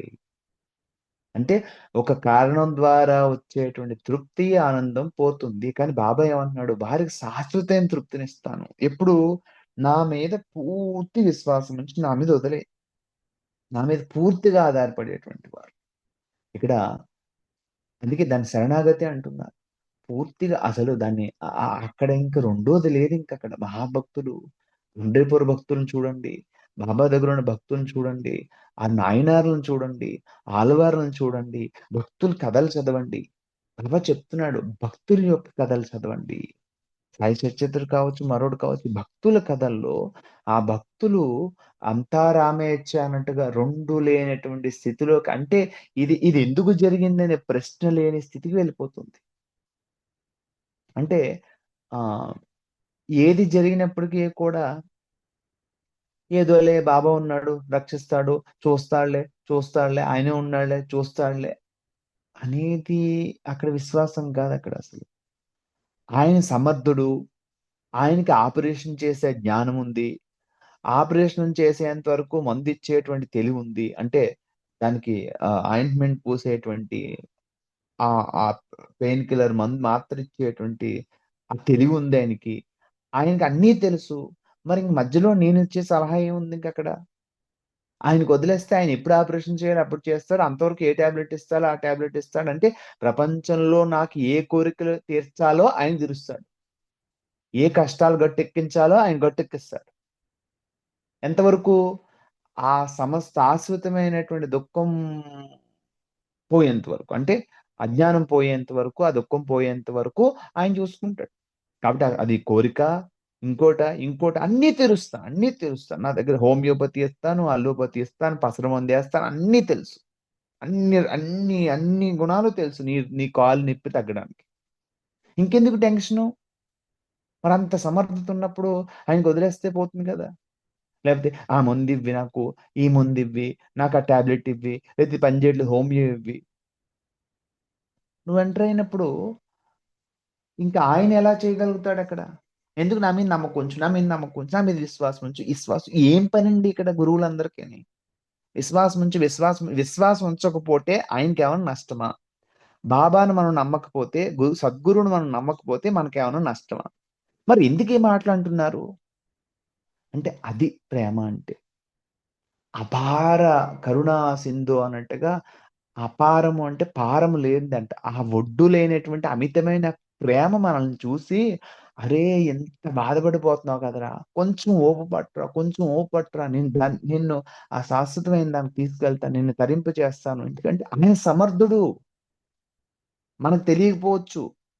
భూత, భవిష్యత్, వర్తమానాలనేటువంటివి అరచేత ఉసిరికాయ వలె ఆయనకు తెలుసు. ఎక్కడ ఏం జరగటం వల్ల ఈ దుఃఖం వచ్చింది, ఏం చేస్తే ఇది పోతుంది. మొత్తం అంతా కూడా ఆయనకి భూత, భవిష్యత్ అన్నీ కూడా ఆయనకి అర్థం తెలుసు. చూడగలుగుతాడు. మరి ఇంకెందుకు భయం? ఆయన సమక్షంలో శుభ్రంగా కూర్చుంటే ఆయన ఏం చేయాలో ఆయన ప్రపంచ కోరికలు తీరుస్తాడా? కష్టాలు తీరుస్తాడా? లేదు ప్రిపేర్ చేసి ఆపరేషన్ చేసి ఆ ముళ్ళు తీసేస్తాడు. మనకు తెలీదు. మనం ఎంతసేపు కూడా సరే నాకిది జరిగితే నేను ఆనందంగా ఉంటాను. ఇది జరిగితే ఆనందంగా ఉంటా. ఒక్కసారి మనం ప్రశ్నించుకుందాం. బాబాని పక్కన పెట్టు అంటే ఇంకోటి కాదక్కడ. భగవంతుడు అనే టాపిక్ పక్కన పెట్టి మనం ప్రశ్నించుకొని అసలు నాకేం కావాలి? అని చిన్నప్పటి నుంచి మొదలుపెడితే పెన్సిలు, పెన్ను దగ్గర నుంచి మొదలైంది. దానికి ఎండ్ ఎక్కడుంది? ఎక్కడ తీరుతుంది? ఏదుంటే సరిపోతుంది? డబ్బు విషయంలో ఎంత ఎండ్ ఉంది? సంపద విషయంలో ఎంత ఉంది అక్కడ? లేదంటే ఇంకేదైనా ఇంకా పోనీ ప్రపంచంలో అత్యధిక కోటీశ్వరులు ఎవరైతే ఉన్నారో వాళ్ళ లిస్ట్ తీసుకొని వాళ్ళందరూ ఆనందంగా ఉన్నారా? మరి ఆ ద్వారకామాయిలో ఆ కుఫ్‌ని యేసుకొని ఎంత ఆనందంగా ఉన్నాడు బాబా? ఎంత ఆనందంగా ఉన్నాడు. ఒరే ఆ శాశ్వతమైన ఆనందం ఆ కోటీశ్వరుడికి కూడా లేనటువంటి గొప్ప జ్ఞానము నీలోనే ఉంది, అందరిలోనే ఉంది. అది నీకు ఇవ్వాలని చూస్తుంటే నువ్వు పై ఆయింట్మెంట్ కోసం పరిగెడుతున్నావు ఎందుకు? రా నా మీద విశ్వాసం ఉంచు, నన్ను నమ్ము, నాకు సాధ్యమే అన్నీ తీర్చడానికి, ఆ ప్రాపంచిక కోరికలన్నీ తీర్చడానికి నాకు సాధ్యమే. నీకు పుణ్యం లేదా? నా పుణ్యమే తీరుస్తాను. ఎందుకు పదే పదే పదే పదే అంటే చూసి తట్టుకోవాలి. బాబా ఆ ప్రేమ, అరే ఇంత కష్టపడుతున్నాడు, ఇంత ఇబ్బంది పడుతున్నాడు, కొంచెం ఓర్చుకుంటే పని అయిపోతుంది కదా, ఇంకెన్నాళ్ళు ఆ మందులు, ఆ మాత్రలు ఇంకెన్నాళ్ళు, ఆ లోపల ఉన్నటువంటి ఆ ముళ్ళు తీసేద్దామే. మరి దానికి మనం ఒప్పుకోవాలి కదా, దానికి మనం సిద్ధంగా ఉండాలి కదా. కాకపోతే ఆపరేషన్ చేయడానికి వెళ్ళగానే హాస్పిటల్‌లో తీసుకెళ్ళి వెంటనే తీసేస్తారు లేదు కదా, దానికి సమయం ఉంటుంది కదా. దానికి సంసిద్ధం అవ్వాలి కదా మన శరీరం అనేటువంటిది. మరి దానికి మనం సిద్ధపడాలి. అందుకే కొంచెం ఓర్పు పట్టు. నేను చూస్తాను. ఈలోగా నేనేం చేయాలో చేస్తాను. కోరికలు అన్నీ తీరుస్తాను అంటున్నాడు. శాశ్వతమైన తృప్తినిచ్చేది నన్ను నమ్ముము. ఎవరైతే నన్ను శరణు వేడెదరో, భక్తి విశ్వాసం నన్ను పూజించెదరో, నన్నే స్మరించెదరో, నా రూపమును తమ మనస్సులో నిలుపుకుందరో, వారికి దుఃఖ బంధముల నుండి తప్పింతును. ఎవరైతే నన్ను శరణు వేడెదరో, శరణు వేడటం అంటే నువ్వు ఆయింట్‌మెంట్ రాస్తావో, ఇంకోటి రాస్తావో, ఏ ఆయుర్వేద మందిస్తావో, ఏమిస్తావో, ఆపరేషన్ చేస్తావో నీకు వదిలేసేయి. అంటే ఎప్పుడు వదిలేస్తావండి? ఆర్ఎంపీ డాక్టర్ దగ్గరికెళ్ళి, డాక్టర్ గారు నాకు ఆర్ఎంపీ డాక్టర్ దగ్గరికెళ్ళి అమ్మ పెట్టగలవా? నొప్పొచ్చింది ఆర్ఎంపీ డాక్టర్‌కెళ్ళి. నీకెందుకే 4 రోజులు ఇక్కడ కూర్చో, నేను చూసుకుంటా అన్నాడనుకో. ఈయనెక్కడ ఆపరేషన్ చేసేస్తాడో ఏంటో, ఆర్ఎంపీ డాక్టర్ అంటే ఆపరేషన్ చేయగలడా లేదా అని డౌట్ పడతావా లేదా? ఎవరి దగ్గరికెళ్ళినప్పుడు మనం ధైర్యంగా ఉండగలుగుతాం? ఆల్రెడీ ఎన్నో సర్జరీలు చేసిన డాక్టర్ అనుకోండి. 4 రోజులు ఇక్కడ అడ్మిట్ అవ్వయ్యా, నేను చూసుకుంటాను నిన్ను. ఆ రోగం ఏంటో చూసి టెస్టులు చేపించి నేను సరి చేస్తాను అన్నాడనుకో. అప్పుడు కదా నువ్వు హాస్పిటల్ బెడ్ మీద సరిగ్గా పడుకోగలుగుతావు. ఆర్ఎంపీ డాక్టర్ దగ్గర 4 రోజులు పడుకోమంటే ఎందుకు పడుకుంటావు? మరి గురువు మీద నమ్మకం లేకపోతే, గురువు ఆయన చేస్తాడో లేదా అసలు గురువు అనేటువంటిది మనకు అర్థం కాకపోతే మనం ఎందుకు శరణాగతి చెందుతాం అక్కడ? కాబట్టి లీలలో, కథల ద్వారా బాబా ఎందుకు ఈ మహిమలు లీలలో చూపించాడిక్కడ? అవెందుకు సచరిత్రలో చెప్పాడు? ప్రపంచంలో బోలెడుమంది ఉంటారు. వారందరూ లౌకికమైన విద్యల్లో అనేక విద్యలు, సినిమా హీరోలు, ఇంకొకరు వారు చేసిన దాన్ని 10 మందికి చూపించుకుంటూ ఉంటారు. ఎందుకు? 10 మంది నన్ను గుర్తించాలి అనేటువంటి. మరి వారి ఆ లౌకికమైన విద్యకు పూర్తిగా వ్యతిరేకమైనటువంటి ఉన్నటువంటి వారే. అటువంటి వారు కాదు కదా గురువులక్కడ. మరి ఆ గురువు ఆ సచ్చేత్ర అనేటువంటిది లేతే మరొక కథ మరొకటి చదివినప్పుడు, ఆ భక్తుల యొక్క చరిత్రలు చదివినప్పుడు, భగవంతుడి లీలలు మనం సచ్చేత్రలు ప్రధానంగా చదివినప్పుడు, ఈయన ఇంతటి సమర్థుడనేటువంటి విషయం అనేక చోట్ల అవుతుంది. ఇక్కడ కూర్చొని ఎక్కడో ఉన్న మంటలాపాడు. ఇక్కడ కూర్చొని ఎక్కడో ఉన్న వాడి కష్టం తీర్చాడు. ఇక్కడ కూర్చొని ఆహ్, ఎక్కడో ఉన్నటువంటి తుఫాన్ ఆపేశాడు. అంతే తుఫాన్ ఆపేశాడు. నీళ్లు పోసి వెళ్ళి దీపం వెలిగింది. మరి దీని ద్వారా ఏమర్థమవుతుంది? ఈయన సర్వసమర్థుడనే విషయం మనకి ఎప్పుడైతే అర్థమవుతుందో అప్పుడు మనకి ఈ శరణాగతి అనేటువంటిది కుదురుతుంది. అంటే అప్పుడు లక్ష్మి మనం ఆ డాక్టర్ దగ్గర అప్పుడు మనం ఆ డాక్టర్ దగ్గరికి వెళ్లి ఆపరేషన్ థియేటర్‌లో కాదు, డాక్టర్ అడ్మిట్ అయితే అడ్మిట్ అవ్వగలం. ఎందుకు మనం ఈ ఎవరో అన్‌మ్యూట్‌లో ఉన్నారు. ఒకసారి మ్యూట్ చేసుకోండి. రామ్ సుబ్బారావు గారు ఒకసారి మ్యూట్ చేసుకోండి. ఇప్పుడు మనము బాబాని ఆర్ఎంపీ డాక్టర్ అనుకున్నాం అనుకోండి. నమ్మకం ఉండగలమా? ఆయన చూసుకుంటాడని ఆపేయగలమా? అంటే ఆర్ఎంపీ డాక్టర్ అంటే అసలు బాబా గురించి తెలియనప్పుడు ఆహ్, గుడికెళ్తాం, దండం పెట్టుకున్నాం, సత్య చదువుతాం. మన ప్రయత్నం మనం చేసుకుంటాం. ఏ ప్రయత్నాలంటే ఏంటంటే, నేను ఆనందంగా ఉండడానికి చాలా ప్రయత్నాలు చేస్తూ ఉంటా. కానీ ఒక్కసారి ఆ డాక్టర్ యొక్క గొప్పతనం తెలిసి, అరె! 1000 ఆపరేషన్‌లు చేసాడాయన. ఇంక ఈయన చెయ్యేస్తే తిరుగుండదు అన్నప్పుడు, ఆ డబ్బేదో కట్టేసి హాయిగా కూర్చుంటాం గదా! 4 రోజులుగా, వారంలో అడ్మిట్ అయిపోతాం. డాక్టర్ ఎప్పుడెళ్ళమంటే అప్పుడెళ్తాం. సరెండర్ అయిపోలేదు అక్కడ. మరి ఈ ఈ ఈ గురువు అనేటువంటి వాడు శరణాగతి ఎప్పుడు చెందగలుగుతాము? ఈ కథలు లీలల ద్వారా ఆయన యొక్క గొప్పతనం, ఆయన సామర్థ్యం తెలిసినప్పుడే కదా మనం సరెండర్ అవుతాం. మన సామర్థ్యం తెలియాలంటే పారాయణ ద్వారా లీలలో కథలు ఎందుకు అంటే ఆ విధంగా బోధించాడంటే ఈయన సర్వసమర్థుడు. అంటే ఆపరేషన్ చేసే జ్ఞానము ఉంది. లౌకికమైన విషయాలు తీర్చేటువంటి అంటే ఆయింట్మెంట్లు ఇచ్చేటువంటిది కూడా ఉంది. అంటే ఇహపరాలు 2 సిద్ధింపచేసేటువంటి గొప్ప సమర్థుడు కాబట్టి ఆయన దగ్గర మనం శరణాగతి అంటే పూర్తిగా సరెండర్ అవటం. ఎప్పుడైతే శరణాగతి ఎవరు శరణు వేడతారో, భక్తి విశ్వాసం నన్ను పూజిస్తారు, నన్నే స్మరించెదరు, నా రూపమును తమ మనస్సును నిలుపుకుంటారు, వారికి బంధముల నుండి తప్పింతును. బంధాలను తప్పిస్తాడంటే అంటే మన యొక్క భార్యాభర్తలు ఈ బంధాలని పోగొట్టేస్తాయంటే బంధము అంటే ఏంటంటే చాలా సూక్ష్మంగా కొంచెం ఆలోచిస్తే నా ఆనందానికి ఏది కారణం అంటున్నానో దాంతో నాకు బంధం ఏర్పడింది. నాకు ధనం ఉంటే ఆనందంగా ఉంటాను అనుకున్నప్పుడు, ధనం ద్వారా ఆనందం ఉంటుంది అనుకున్నప్పుడు ధనంతో బంధం ఏర్పడింది. ఆ వ్యక్తి ద్వారా ఆనందంగా ఉంటాను, ఆ వ్యక్తితో బంధం ఏర్పడింది. తాగైనా రాగి జావ తాగి బిడాలు మింగు పాలు పోసుకొని రాగి జావ తాగు. ఒకసారి ఎవరు మ్యూట్ చేసుకోండి. ఒకసారి వీడియో ఆన్ చేశారు ఎవరు? నేనే బాబా. Okay okay.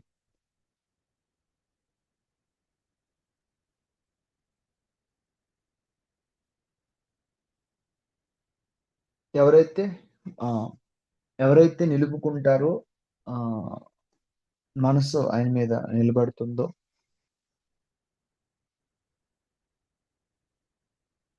వారికి కట్ అయిపోయిన టాపిక్ ఇక్కడ మనం. భక్తి విశ్వాసం పూజించారు, నన్నే స్మరించేదో నా నామం తప్ప తమ మనస్సు నిలుపుకుందరు, వారికి దుఃఖం అనేది పోతుంది. బంధం ఎలా ఏర్పడుతుంది అన్న దాని నుంచి మాట్లాడుకుందాం. బంధం అనేటువంటిది దేని నుంచి ఆనందం, నా ఆనందానికి ఏది కారణం అనుకుంటున్నామో దాని నుంచి బంధం ఏర్పడుతుంది. బంధం అనేటువంటిది, బంధం అంటే కట్టి ఉంచేది కదా అక్కడ. అది లేకపోతే బాధ, అది వస్తే ఆనందం. అది లేదనుకో డబ్బు వస్తుంది పోతుంది, వస్తుంది పోతుంది, ఇవన్నీ జరిగిపోతూ ఉంటాయి. ఆ బంధనాలన్నీ తెగొడతాను. అంటే ఎలా ఉంటుందంటే బంధం తెగొడితే ఎగ్జాంపుల్ ఒకటి చెప్పుకుందాం. ఒకటి, మనము ఇంట్లో కొన్ని వస్తువులు కొనిపెట్టుకున్నప్పుడు ఆ వస్తువుల మీద శ్రద్ధతో ఆ వస్తువు పాడవకుండా వాడుకున్నాం, తప్పేం లేదు. వస్తువులు పాడు చేయకుండా వాడుకోవడం తప్పేం లేదు కదా. కానీ ఇది నా వస్తువు అని అనుకుని ఈ ఒక బంధాన్ని ఏర్పరచుకున్నాం. ఇవన్నీ ఉండటం వల్ల నేను హ్యాపీగా ఉన్నాను, ఒక బంధం ఏర్పరచుకున్నాం. దానికి ఏదైనా జరిగితే బాధ, మనకి చిన్న గీత పడింది అనుకోండి ఫ్రిడ్జ్ బాధ. అది మనం ఒక హోటల్కి వెళ్ళిన తర్వాత అక్కడ ఒక 4 రోజులు ఉండడానికి కొంత డబ్బు కట్టి 4 రోజులు ఉండడానికి మనం అక్కడ అనుమతి తీసుకుని ఉన్నాం. అక్కడ వాళ్ళు ఇచ్చినటువంటి సౌకర్యవంతమైన రూమ్లో ఆ మంచాలు, ఆ సోఫాలు, ఆ పరుపులు, ఆ బాత్రూంలో ఆ వేడి నీళ్ళు చల్లనీళ్ళు వచ్చేటువంటి ఏర్పాట్లు అన్నీ ఉన్నాయి ఇక్కడ. ఇప్పుడు అవన్నీ 4 రోజులు కూడా బాగానే వాడుకుంటావు శ్రద్ధగాని, ఇది నా వస్తువు కాదు కదా అని దుప్పట్లు చింపేసి అద్దాలు పగలగొట్టేసి నిర్లక్ష్యంగా బాత్రూంలో ఎక్కడ పడితే అక్కడ ఇది చేసేసి ఏం చెయ్యం కదా. శ్రద్ధగా వాడుకుంటున్నాం కదా. కానీ వచ్చే ముందు అయ్యో నా వస్తువు అని అనుకోవట్లేదు అక్కడ. ఎందుకంటే నీకు తెలుసు అది నాది కాదు, ఈ 3 రోజులు కూడా వాడుకుంటా, శ్రద్ధగా వాడుకుంటున్నావు. ఇప్పుడు ఆ వస్తువు మీద నీకు అటాచ్మెంట్ లేనంత మాత్రాన నువ్వు వాడుకోవట్లేదా? అటాచ్మెంట్ ఉంటేనే వాడుకుంటామా? హ్యాపీగా 4 రోజులు వాడుకున్నావు, నీకు తెలుసు 4 రోజులు వాడుకుని వెళ్ళిపోతామని. మరి ఇంట్లో ఉన్న వస్తువుల పట్ల అలా ఎందుకు ఉండట్లేదు? నా అనేది ఎందుకు ఎంటర్ చేసుకోవాలి? నాది వదిలేస్తే పట్టుకెళ్ళి రోడ్డు మీద తగిలేస్తా, మంచాన్ని సామాన్లని పట్టుకెళ్ళి ఎక్కడ విసిరిపడేస్తామా? లేదే. అన్నీ వాడుకుంటా, ఎవరికి దానాలు కూడా చేసేమేమి ఉంటాయి, ఎవరి వస్తువు వాడి దగ్గర ఉంటుంది కదా. కాబట్టి ఈ బాబా ఏమంటున్నాడు ఇక్కడ, నా అనే బంధాన్ని పెంచుతాను. కాబట్టి ప్రపంచ వస్తువులు నా రూపమును ఎవరు ఏమంటున్నాడు ఇక్కడ, ప్రాపంచిక విషయములన్నిటిని మరచి నా నామను జపించుచు నా పూజను సల్పుచు నా లీలలో చరిత్ర మననము చేయొచ్చు ఎల్లప్పుడూ నన్ను యత్నించుకుని వారు ప్రపంచ విషయములు ఎదుటి తగులుకుంటారు. బాబా ఏమంటున్నాడు, దుఃఖ బంధముల నుంచి తెంచేస్తాను. అలాగే అసలు నా కథలో నా లీలల్లో ఉన్నటువంటి వాళ్ళు ప్రపంచ విషయాలను ఎలా తగులుకుంటారు అంటే, అక్కడ ఆ ఆ ఎప్పుడైతే డాక్టర్ యొక్క సమర్థత తెలిసినప్పుడు డాక్టర్ యొక్క సరెండర్ అయి మనం ఉన్నామో, జగద్గురు సమర్థ సద్గురు అనబడేటువంటి మహాగురువులు ఆ వారి యొక్క అది మనకు అర్థమైనప్పుడు మనం పూర్తిగా వారికి సరెండర్ అవుతాం. అందుకే ఈ లీలలో కథలు ఎందుకంటే మనకి అవి చదివినప్పుడు వాళ్ళకి సమర్థత తెలిసినప్పుడు ఇక్కడ సరెండరింగ్ అంటే పూర్తి శరణాగతి అనేటువంటిది వస్తుంది. ఒకవేళ నా లీలలో కథలో చెప్పి నా ఎల్లప్పుడూ నన్ను జప్తించుకుంటూ ఎల్లప్పుడూ నా పూజ చేస్తూ నా లీలలు చదువుతూ చరిత్ర చదువుతూ మనవుని జపం చేసేటువంటి వాళ్ళు అసలు ప్రపంచ విషయాలు ఎలా తగులుకుంటారు? అది ఎలా తగులుకుంటారు? వారిని మరణం నుండి బయటకు లాగేదను. మరణం నుండి బయటకు లాగటం ఏంటండి? బాబాయే దేహం విడిచిపెట్టేశాడు. బాబా భక్తుల్లో ఒక్కరు కూడా బాబాతో ఉన్న భక్తులు ఒక్కరు కూడా దేహంతో లేరు. మరణం నుంచి బయటకు రావటం ఏంటి? మరణం దేనికి? బాబా చెప్పిన మరణం శరీరానికి సంబంధించిందా? మరి ఆ మరణం నుంచి బయటికి తీసుకొచ్చేస్తాను అంటే ఇప్పటికీ బతుకుంటామా? మరి అలా భౌతికమైన మరణం గురించి మాట్లాడినప్పుడు బాబా మరి ఎవరూ లేరే, బాబాతో సహా వేరు భక్తులు ఎవరూ శరీరాలతో లేరే. మనం అనుకునే లౌకికమైన మరణం అయితేని మరి ఏ మరణం నుంచి బయటికి తీసుకొస్తాడు? సరే, ఇవాళ ఏదో యాక్సిడెంట్ నుంచి తప్పించాడు, రేపు రోగం నుంచి తప్పించాడు, ఎల్లుండి ఇంకేదో గండం నుంచి తప్పించాడు. కానీ ఆఖరికి పెద్ద మృత్యు ఒకటి ఉంది కదా. ఎవరైనా పోతున్నారు కదా, దానికి పోవాల్సిందే కదా. ఎవరూ లేరు కదా ఇంతవరకు. మరణం ఉండకూడదు అని కోరుకున్నటువంటి రాక్షసులు కూడా లేరు కదా. మరి మరణం నుంచి తప్పిస్తానని వెనకాల ఉన్నటువంటి బాబా చెప్పినటువంటిది ఏంటి ఇక్కడ అంటే, ఏది మరణము? దేనికి మరణము? మరణం నుంచి తప్పించడం ఏంటి? దాన్ని అమృత స్థితి అంటున్నా. అమృతత్వం, మృతము లేని స్థితి ఏదైతే ఉందో, నేను శరీరం అనేటువంటి దేహాత్మ భావం నుంచి నేను ఆత్మ అనేటువంటి అనుభవ జ్ఞానం వైపు నేను తీసుకెళ్తాను అంటున్నాడు ఆయన అక్కడ. అంటే మనం క్షీరసాగర మదనంలో అమృతం ఏదో అంటున్నాం చూసారా? అమృతం అంటే మృతము లేని స్థితి, ఆత్మస్థితి అది. దాన్ని పొందడానికి ఎంత తాపత్రయం పడ్డారు. విషం పుట్టింది. విషం పుడితే భగవంతుడు వచ్చి దాన్ని ఆపాడు. అనేక మధ్యలో సిద్ధులు, మహిమలు ఎన్నో వచ్చినాయి. కొంత బాబా మార్గంలో వెళ్ళగానే ఏదో ఒక సిద్ధో ఏదో మహిమో కలుగుతుంది. ఇంకా దాన్ని సోషల్ మీడియాలో పెట్టి ప్రచారం చేసి బాబా విభూది పడింది, బాబాకి అది పడింది అంటే ఇంక అంతసేపు విభూతులు ఇవ్వడానికి, ఈ పై ఇవి చేయడానికి, ఆ జ్వాలల్లో ఈ రూపం కనిపించింది, ఇందులో అది కనిపించింది. ఇందుకేనా బాబా ఉన్నది? ఇందుకే ఉన్నదా అంటే భక్తితో అవన్నీ చేసినప్పుడు అంటే ఇప్పుడు పరమాత్మ అంతటా నిండి ఉన్నాడు ఇక్కడ. అందుకే ఒక్కొక్కసారి బాబా విసుగు చెందిన సందర్భాలు ఏందో అంటే అసలు విషయాన్ని అర్థం చేసుకోకుండా పక్కకి వెళ్ళిపోతూ ఉంటాం అక్కడ. బాబాయ్ మరణాన్ని నుంచి తప్పిస్తానంటున్నాడు. ఏ మరణాన్ని నుంచి? మృతత్వాన్ని నుంచి తప్పిస్తాను. అమృతత్వం, దేహాత్మ భావంతో ఉన్నటువంటి మనము ఈ ఈ జనన మరణ చక్రం ఏదైతే ఉందో దాని నుంచి శాశ్వతమైన ఆనందం అయినటువంటి మొత్తం ఈ మరణాన్ని నుంచి పూర్తిగా తీసేస్తానన్నాడు. అది ఎంత అంటే జీవుడి యొక్క పరమావధి ఏదైతే ఉందో అది నేను చేస్తానయ్యా అని మాటిచ్చాడు. ఎవరండి మాటిస్తారండి? అసలు ఒక జన్మకు కాదు కదా మరణం తీసేయటం అంటే చెన్నబసవప్ప, వీరభద్రప్ప 3 జన్మలు చూసాం మనం కథల్లోని. ఇంకెక్కడో వారిద్దరూ నా జతగాండ్రని మేకల కథలు చూసాము. ఈ 72 జన్మల బంధం వీడికి నాకు నా బంధం అని చెప్పి బాబా అన్నాడు. అంటే ఎవరికంత ఒప్పుకుంటుందండి? ఏదో ఓ పూట అన్నం పెట్టమంటే పెడతాం గానీ, చచ్చిపోయేంత వరకు అన్నం పెట్టమని ఎవరు రోడ్డు మీద వెళ్ళేవాడు వచ్చి అడిగితే ఆలోచిస్తామా లేదా? ఏదో ఒక రోజు 2 రోజులని పెట్టగలుగుతాం. రోజు వచ్చి అన్నం పెట్టమంటే అరే ఎలా కుదురుతుంది? అంటే మనకు పెట్టేటువంటి అన్నం పెట్టేటువంటి మన దగ్గర అన్నము బియ్యము అన్నీ ఉన్నప్పటికీ కూడా ఆ టైంలో నీ ఎక్కడ ఉండు ఏదో ఒకటి ఏదో ఒకటి కుదరొచ్చు, ఊరెళ్ళొచ్చు. ఎలా ఎలా మాటేస్తాం? రోజు పెడతాను ఎవరికైనా మాట ఇవ్వండి. రోజు ముష్టివాడు వస్తున్నాడు. ఏవండీ ఏవండీ నాకు నాకు మాట ఇవ్వండి. రేపటి నుంచి నేను రోజు వస్తాను. నాకు అన్నం పెడతాను మాట ఇవ్వండి అంటే ఇస్తావా? ఎందుకిస్తావు? అన్నం పెట్టే సామర్థ్యం నీకున్నా రోజు ఇంట్లో ఎందుకుంటావు నువ్వు? ఆ సమయానికి ఎందుకుంటావు? పని మీద బయటకెళ్తే వేరే ఊరెళ్తే ఎలా పెట్టగలుగుతావు? ఎలా మాట ఇవ్వగలుగుతావు? మరి బాబా మాటిచ్చాడే. ఎన్ని రోజులు మాటిచ్చాడు? ఎన్ని సంవత్సరాలకు మాటిచ్చాడు? ఎన్ని జన్మలైనా సరే నిన్ను ఆ అమరత్వం స్థితి నీకొచ్చేంత వరకు నీ మనసు ప్రపంచ విషయాల తగులుకున్న మనస్సు ఆ ప్రపంచ విషయాల్లో అన్నీ శాంతింపచేసి ఇహంలో శాంతింపచేసి నిన్ను పరమ వైపు అంటే సత్యం వైపు తీసుకెళ్ళడానికి నేను సిద్ధంగా ఉన్నాను. దానికి పూర్తిగా నువ్వు శరణాగతి పొందు. శరణాగతి పొందు. నేను మరణాన్ని బయటపడేస్తాను. నేను శాశ్వతమైన దానికి తీసుకెళ్తాను అంటే, ఆ శాశ్వత స్థితి ఒక జన్మలో రావచ్చు. కొన్ని వందల జన్మలు తీసుకోవచ్చు. ఒక్కసారి నిన్ను ఆయన అంగీకరిస్తే, ఆ 100 జన్మలు నిన్ను వేచి ఉంచి, ఆయన నువ్వు సాక్షాత్కారం పొందేంత వరకు ఆయన నిన్ను వెంబడిస్తాడు అంటే, ఎవరు వెంబడిస్తారండి? గట్టిగా నెల రోజులు అన్నం పెట్టమంటే మనం పెట్టలేము ఒకరికి. అంటే పెట్టే సామర్థ్యం ఉంటుంది. ఆ సమయం మనకుండదక్కడ.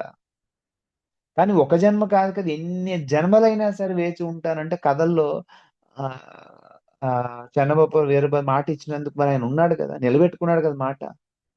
మరి ఈ జన్మకొచ్చిపోయే ఆస్తి, ఈ జన్మకొచ్చిపోయే సంపద, ఈ జన్మకొచ్చిపోయే కీర్తి, ఈ జన్మకొచ్చిపోయే పదవులు ఏవైతున్నాయో అవి అవి మనకు శాశ్వతమా?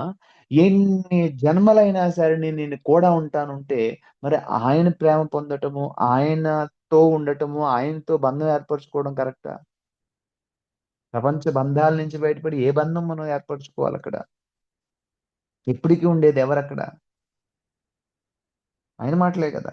శాశ్వతమైన దాన్ని ఇస్తానంటున్నాడు. నా కథలు వినుచో సకల రోగములు నివారింపబడును. రోగాలన్నీ తగ్గుతాయంటండి. మందేసుకుంటే కదా తగ్గాల్సింది రోగం. మరి హాస్పిటల్‌లన్నీ ఎందుకింకా? ఆ రోగం ఎందుకొస్తుంది? ఒకరు ఒక ఒక ఒక ఒక మననాత్ త్రాయతీతి మంత్రః, తర్పణాత్ త్రాయతే ఇతి తంత్రః, యత్నాత్ త్రాయతీతి యంత్రః. ఒక పనిని 3 రకాలుగా చేయొచ్చు. తర్పణం ద్వారా, యజ్ఞయాగాదుల ద్వారా, తర్పణం వదిలి కొన్ని రకాల అంటే అదే పనిని, ఏ పనిని ఒక వ్యక్తికి పిల్లలు కనకపోతే మెడిసిన్ వాడి అదేంటో టెస్టులు చేపించుకుని, ఆ విధంగా నువ్వు సంతానాన్ని పొందవచ్చు. తర్పణం ద్వారా అంటే కొన్ని రకాల యజ్ఞయాగాదుల ద్వారా కూడా సంతానాన్ని పొందవచ్చును. కొన్ని మంత్ర జపాల ద్వారా కొంత శక్తి ద్వారా మరణాత్ త్రాయతీతి మంత్రః మరణం చేయటం వల్ల వచ్చే శక్తి ద్వారా ఆ కార్యం నెరవేర్చుకోవచ్చు. మరి మహాత్ములు ఆ మంత్రశక్తి ధారపోసి పరమాచార్యులంటే వాళ్ళు ఒక యాపిల్ పండు ఇచ్చి, డాక్టర్ నువ్వు చచ్చిపోతావు అని చెప్పి ఇంక ఫైనల్‌లో కొన్ని రోజులు మాత్రం అని చెప్తే, పరమాచార్య దగ్గరికి వెళ్తే ఒక పండు ఇచ్చి నువ్వు తగ్గిపోతుంది అనుకుంటే తగ్గిపోయిందే. అలా బాబా చరిత్రలు ఎన్నో ఉన్నాయే. అంటే అక్కడ వారు నిరంతరము చేసినటువంటి తపోశక్తి ఏదైతే ఉందో, దాన్ని ధారపోసి ఆ కార్యక్రమం అంటే ఆపరేషన్ ద్వారా కొన్ని తగ్గుతాయి. ఆపరేషన్ అవసరం లేకుండా కొన్ని తగ్గుతున్నాయంటే, మరి ఎక్కడి నుంచొస్తుంది ఇక్కడ? కాబట్టి ఇదంతా మనకు పైకి కనిపించదు. ఆ కర్మ ఫలాలను సరిచేసి, వాటన్నిటిని సరిచేసి, ఆ రోగం తగ్గించగలిగే సామర్థ్యం ఉందా అంటే ఉంది. దానికి ఆయింట్‌మెంట్ రాయటమా, మందేయటమా, ఆపరేషన్ చేయటమా అని 3 ఆయనకు తెలుసు. భవరోగాన్ని కూడా తగ్గించేటువంటి వారు. భవరోగం పూర్తిగా అన్ని దుఃఖాలకి కారణమైనటువంటి అజ్ఞానాన్ని కూడా తొలగించే సామర్థ్యం ఆయనకుంది. కాబట్టి కావున భక్తి శ్రద్ధలతో నా కథలను విను. భక్తి శ్రద్ధ కలిగి ఉండు. ఈ భక్తి శ్రద్ధగా ఉంటే శరణాగతి వైపు వెళ్ళగలుగుతాము. వారిని మనసులో నిలుపుకో. బాబా బోధనలన్నిటిని కూడా మనసులో నిలుపుకో. ఆనందమునికి, తృప్తికి ఇదే మార్గం. కాబట్టి నువ్వు ఆనందం ఈ విధంగా జ్ఞానం ద్వారా ఆనందం పొందు. ప్రపంచ విషయాల నుంచి కాదు. అటువంటి దాని మీద విముఖత పొందు అని చెప్తున్నాను. నా భక్తుల యొక్క గర్వహంకారం నిష్క్రమించును. గర్వం, అహంకారం, నాది, నాకు, మమకారం ఇవన్నీ కూడా నిష్క్రమిస్తాయి. ఎందుకంటే ఎవరైతే ద్వారకామాయిలో ప్రవేశిస్తారో వారు కష్ కష్టాల నుంచి, ఆతురత నుంచి బయటపడతారంటాడు బాబా. మనం వెళ్ళి ద్వారకామాయిలో కూర్చుంటే కష్టాలు తీరిపోతాయా? ఎవరి హృదయము నిరాడ ఆ ఎవరి హృదయం నిరాడంబరత కలిగి ఉందో వారికి ఈ ద్వారకామాయి తల్లి అన్నాడు. అంటే ద్వారకామాయిలో ప్రవేశించాలి నిరాడంబర, దంభము, దర్పము, అసురు లక్షణాలు రెండు కూడా కృష్ణ పరమాత్మ చెబుతున్నాడు. ఈ డంబము, దర్పము అనేటువంటిది విడిచిపెడితే ఆతురత ఎక్కడుంటుంది? ఒక డ్రెస్ వేసుకెళ్ళి నలుగురు నన్ను చూడాలి అనుకున్నప్పుడు, వాళ్ళు మెచ్చుకోవాలనుకున్నప్పుడు వాళ్ళు మెచ్చుకోకపోతే ఎంత ఇబ్బందిగా ఉంటుంది. శరీరం కోసం కదా వస్త్రం వేసుకునేది. 10 మందికి క్రేజ్, మోజు కలిగించడం కోసం కాదు కదా వస్త్రం వేసుకునేది. 10 మంది గుర్తింపు కోసం నువ్వు వస్త్రధారణ చేస్తే వారు చూస్తే ఒకటి, చూడకపోతే ఒకటి. ఇవన్నీ డంబ లక్షణం. కాబట్టి ఏమన్నాడు? ఆ నిరాడంబరత మాటలో కావచ్చు, లేదా జీవితంలో కావచ్చు, ఈ ఈ నిరాడంబరత అలవర్చుకోమని చెప్తున్నాడు. మనం ఆ లోతులోకి వెళ్ళినప్పుడు బాబా చెప్పినట్టుగా మునిగితే జ్ఞాన రత్నాలు దొరుకుతాయి అన్నట్టుగా కథల్లోకి, లీలలోకి కూడా ఆ డమ్మము, దర్పము లేనప్పుడు, నిరాడంబరత ఉన్నప్పుడు ఆతృత ఉండదు. ఆత్రం అది ఉండదు అక్కడ. కాబట్టి అసలు ఈ కథల్లోని జ్ఞానాల్ని పంచుకున్నటువంటి వాళ్ళకి అసలు ఆ గర్వహంకారాలు నిష్క్రమిస్తాయి. ఎక్కడుంటాయి గర్వహంకారాలు? నిష్క్రమిస్తాయి. అంటే గర్వము, అహంకారము తగ్గాలి అంటే నువ్వు మరింత లోతుగా మనం వెళ్ళి అధ్యయనం చేసినప్పుడు ఆ ప్రేమ, ఆ కరుణ, ఆ త్యాగము, భగవంతుడి యొక్క ఇది మనకు అర్థమైనప్పుడు దాని నుంచి బయటకు వస్తుంది. ఆయన అంత చేసిన ఆయనే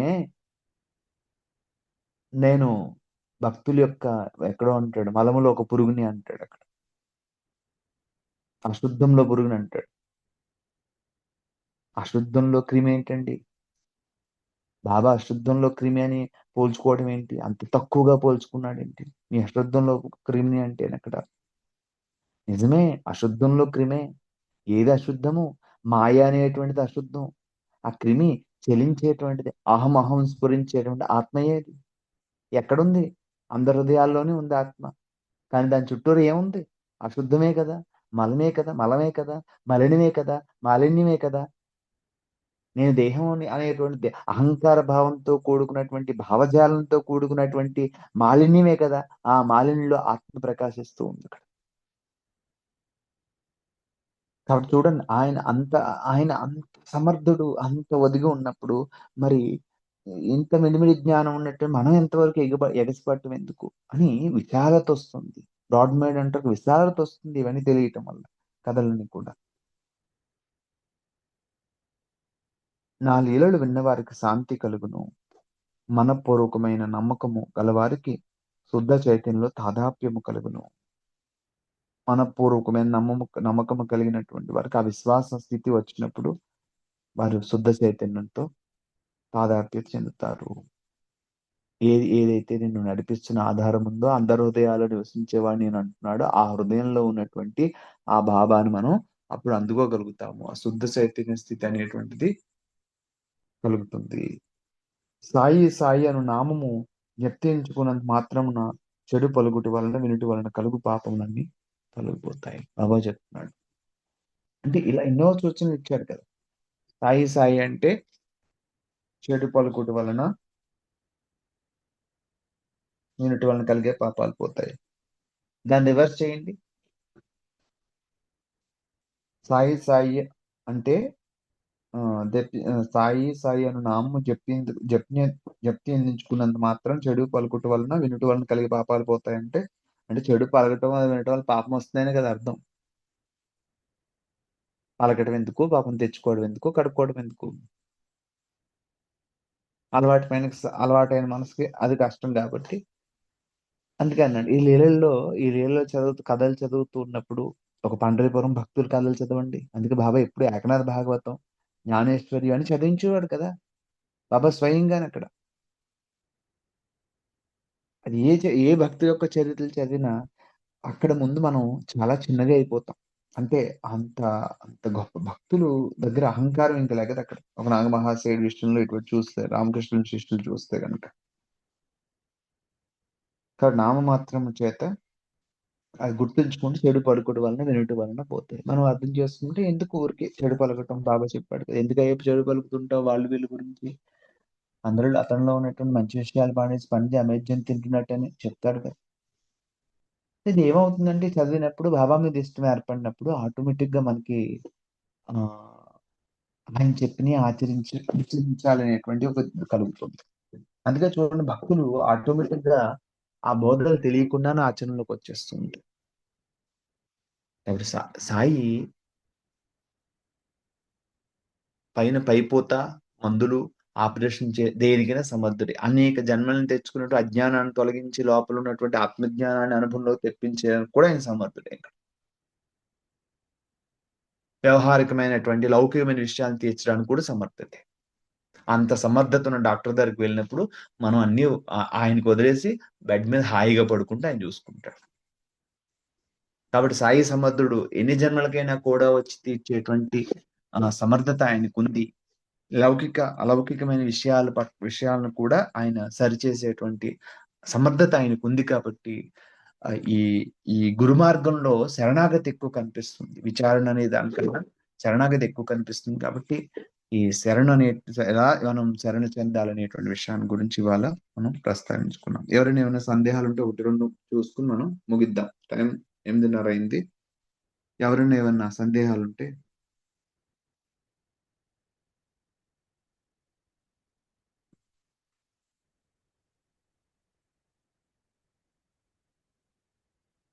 ठीक है साहब, फिर आप तो काफी पीते हाँ साई राम, मैं आता हूँ बाद में। साई राम, मैं आता हूँ। काम देना मेरे को राजी नहीं है आपको मिले చాలా డిస్టర్బెన్స్ గా ఉంది అంకుల్. అదే డిస్టర్బెన్స్ వస్తారు. సాయి రామ్ అండి. చాలా అద్భుతమైన ప్రవచనం జరిగింది వాళ్ళ. ఎంత అద్భుతంగా జరిగింది బాబా, ఎంత బాగా చెప్పారు. నిజంగా అసంతృప్తితో స్టార్ట్ అయిపోతుంది మనకి జీవితం అంతా కూడా. అసంతృప్తి ఏది చేసినా కూడా ఏదో ఒకటి రావడమే. ఎందుకంటే పూర్ణత్వం అనేది మనం తెలుసుకోకపోవడం వల్ల అక్కడ అసంతృప్తి వచ్చి అక్కడ ఏదో వెళుతున్నట్లాగా అనిపిస్తాను. ఎంతకి తేమలదు ఆ వెలితి, ఎంత ప్రయత్నించినా తేమలదు. ఏమిటి ఆ వెలితి అనుకుంటుంటే ఆ వెలితి వెనకాల అది ఫుల్ఫిల్ చేయడానికి ఒక కోరిక పుట్టేస్తాం. అదేదో చేసేస్తే పైన రాసేస్తే మనం దాన్ని ఆయింట్మెంట్ పూసినట్టు పూసేద్దామంటే ఆ కోరికను అనుసరించి కర్మ వస్తాం. ఎంత అద్భుతంగా వచ్చింది చూడండి, ఎంత బాగా వచ్చింది బాబా, ఎంత బాగా చెప్పాడు. అలాగే సర్వస్వ శరణాగతి గురించి కూడా చాలా అద్భుతంగా వచ్చిందండి. కాబట్టి ఏంటంటే మనం అంతా నీదే భారం అంటాం, కానీ మళ్ళీ ఇందాక మన సీతారామరాజు గారు చెప్పినట్లాగా ఈ మంది ఇస్తే బాగుంటుందో చూడు, ఒకసారి ఆ హోమియోలో ఆ పిల్స్ ఏమో ఉన్నాయి, చాలా బాగుంటాయి కదా, లేకపోతే ఈ ఆయుర్వేదంలో ఏదో సిద్ధమకర ధ్వజం ఏదో చూడు అని మనం సలహాలు ఇచ్చే స్థాయిలో వెళ్ళిపోతాం. అంటే ఏంటి, మీ భారములు నాపై పెడవేడు నేను మోసేతునంటే మనం సలహాలు ఇచ్చి అడ్వైజులు ఇచ్చి బాబాకి అంటే సరే ఆయన కూడా నవ్వుతూ చేస్తారు. అదే కనుక పూర్తిగా కనుక ఆయన్ని నమ్మి ఆయన మీద పూర్తి విశ్వాసం కనుక ఉంచి ఆయన పాదాల దగ్గర కనుక మన మొత్తం కనుక పెడితే తప్పకుండా చూస్తాడు. ఇందాక చాలా బెస్ట్ ఎగ్జాంపుల్ చెప్పారు ఆయన. ఎప్పుడైతే ఒక మంచి నమ్మకమైన ఒక డాక్టర్ దగ్గరికి వెళ్తే ఇంకా మనం ఏం అడిగితే మాత్రం ఏం చెప్తారు, ఉండండి రా అంటే 4 రోజుల పాటు, ఆ 4 రోజుల పాటు ఏం చేయదలుచుకున్నారో టెస్ట్లే చేస్తాడో, స్కాన్లే తీస్తారో, ఎంఆర్ఐలు తీస్తారో, తీసి మనకి ఏం కావాలో చేసి అవసరమైతే ఆపరేషన్ కూడా చేసి బయట తీసి మళ్ళీ సురక్షితంగా ఇంటికి పంపిస్తారు. అలాగే బాబా మీద కనుక పూర్తి విశ్వాసంతో మనం ఉంటే ఆయన ఏం చెయ్యాలో అన్నీ చేస్తారు. అన్నీ చేసి ఆయన సురక్షితంగా అమృతత్వాన్ని కలుగజేస్తారు అనేటువంటి విషయాన్ని ఇవాళ సీతారామరాజు గారు చాలా అద్భుతంగా ఇంట్రావెనస్ ఇంజెక్షన్ లాగా ఎంత స్లోగా మాట్లాడుతూ అద్భుతమైన పాయింట్లు బాబా యొక్క ప్రేమతత్వం గురించి, ఆయన ప్రేమతత్వాన్ని కూడా ఎంత అద్భుతంగా వివరించారు. నిజంగా ఒక సైంటిఫిక్ గా చేసినట్లాగా ఒక ఇదిగా చూపించారు. అలాగే ఆయన సమర్థత గురించి ఎంత బాగా మాట్లాడారు. ఇవన్నీ కవర్ చేస్తూ మనకు కావలసినటువంటి ఒక దివ్యమైన సందేశాన్ని బాబా ఇవాళ సీతారామరాజు గారి ద్వారా మనకి బాబా పంపించారు. నిజంగా చాలా అద్భుతం సార్.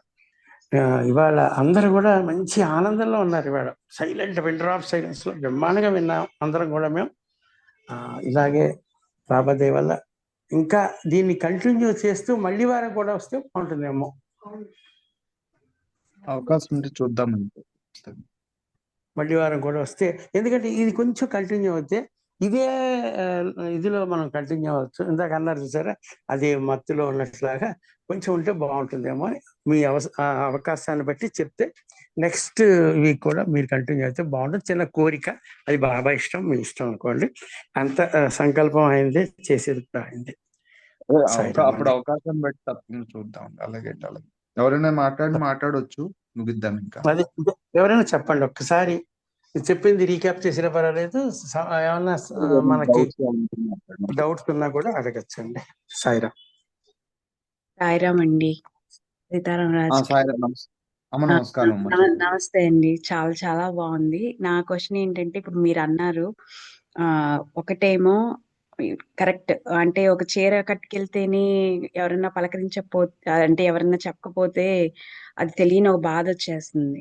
అట్లా ఇప్పుడు నా పిల్లలో లేకపోతే హస్బెండ్ తల్లిదండ్రులు ఏదో ఒక రీజన్ తో ఏదన్నా ఇప్పుడు హెల్త్ ఇష్యూ రావచ్చో, లేకపోతే ఇంకోటో వచ్చినప్పుడు మనల్ని ఎవ్వరూ పలకరించలేదనుకోండి, అప్పుడు అంటే చేరది చాలా చిన్నది, ఇది అంటే నా లెక్కలో ఇది ఇంకొంచెం పెద్దది కదా, మరి అప్పుడు ఎలా ఉండాలి, ఏం చేయాలండి? సరే, మీకు ఒక ఎగ్జాంపుల్ ఇస్తాను. ఒక రోడ్డు మీద ఒక సామాన్యుడు వెళ్తుంటే ఒక యాక్సిడెంట్ కాలు విరిగింది. అలాగే ఒక కుక్క కూడా కాలు విరిగింది. ఒక మహాత్ముడు కాలు విరిగింది. ముగ్గురికి ఒకే బాధ ఉంటుందా అంటే, ముగ్గురికి కూడా నొప్పి ఒక్కటే, బాధ ఒక్కటి కాదు. నొప్పి శరీరానికి సంబంధించింది, బాధ మనసుకు సంబంధించింది. ఆ కుక్కకి శరీరానికి నొప్పి మాత్రమే ఉంటుంది. అంటే ఆ కుక్క నొప్పి అనుభవిస్తుంది. కానీ మనిషి ఆ నొప్పితో కూడా మనసు పెట్టే బాధ ఎక్కువ అనిపిస్తాడు. ఇగో వీళ్ళు పలకరించలేదు, ఇంకో పలకరించలేదు, లేకపోతే నేను గుడ్డుదాని అయిపోతాను, నేను సరే నలవలేనేమో, వాళ్ళకి ఎవరికో ఇలా అయితే కాలు తీసేశారు, లేదా గతము భవిష్యత్తు ఏదో తీసుకుంటుంది. నిజంగా మనం శ్రద్ధగా పరిశీలిస్తే శరీరానికి వచ్చే నొప్పి కన్నా ఈ మనసు చేసే గందరగోళం ఎక్కువ. అదే ఒక జ్ఞానికి జరిగింది అనుకోండి. రమణ మహర్షి సర్కోమ వ్యాధి వస్తే ఏం చేశాడు అక్కడ? ఆయనకి మనసు చేసే గోల లేదు, శరీరానికి నొప్పి ఒకటే ఉంది, ఆయనకు కూడా నొప్పి ఉంటుంది. అంటే మనం ఎదిగి కొద్దీ ఏమవుతుంది అంటే మనసు చేసే గోల తగ్గుతుంది, ఈ ఎక్స్పెక్టేషన్స్ ఇవన్నీ కూడా తగ్గిపోతాయి ఇక్కడ.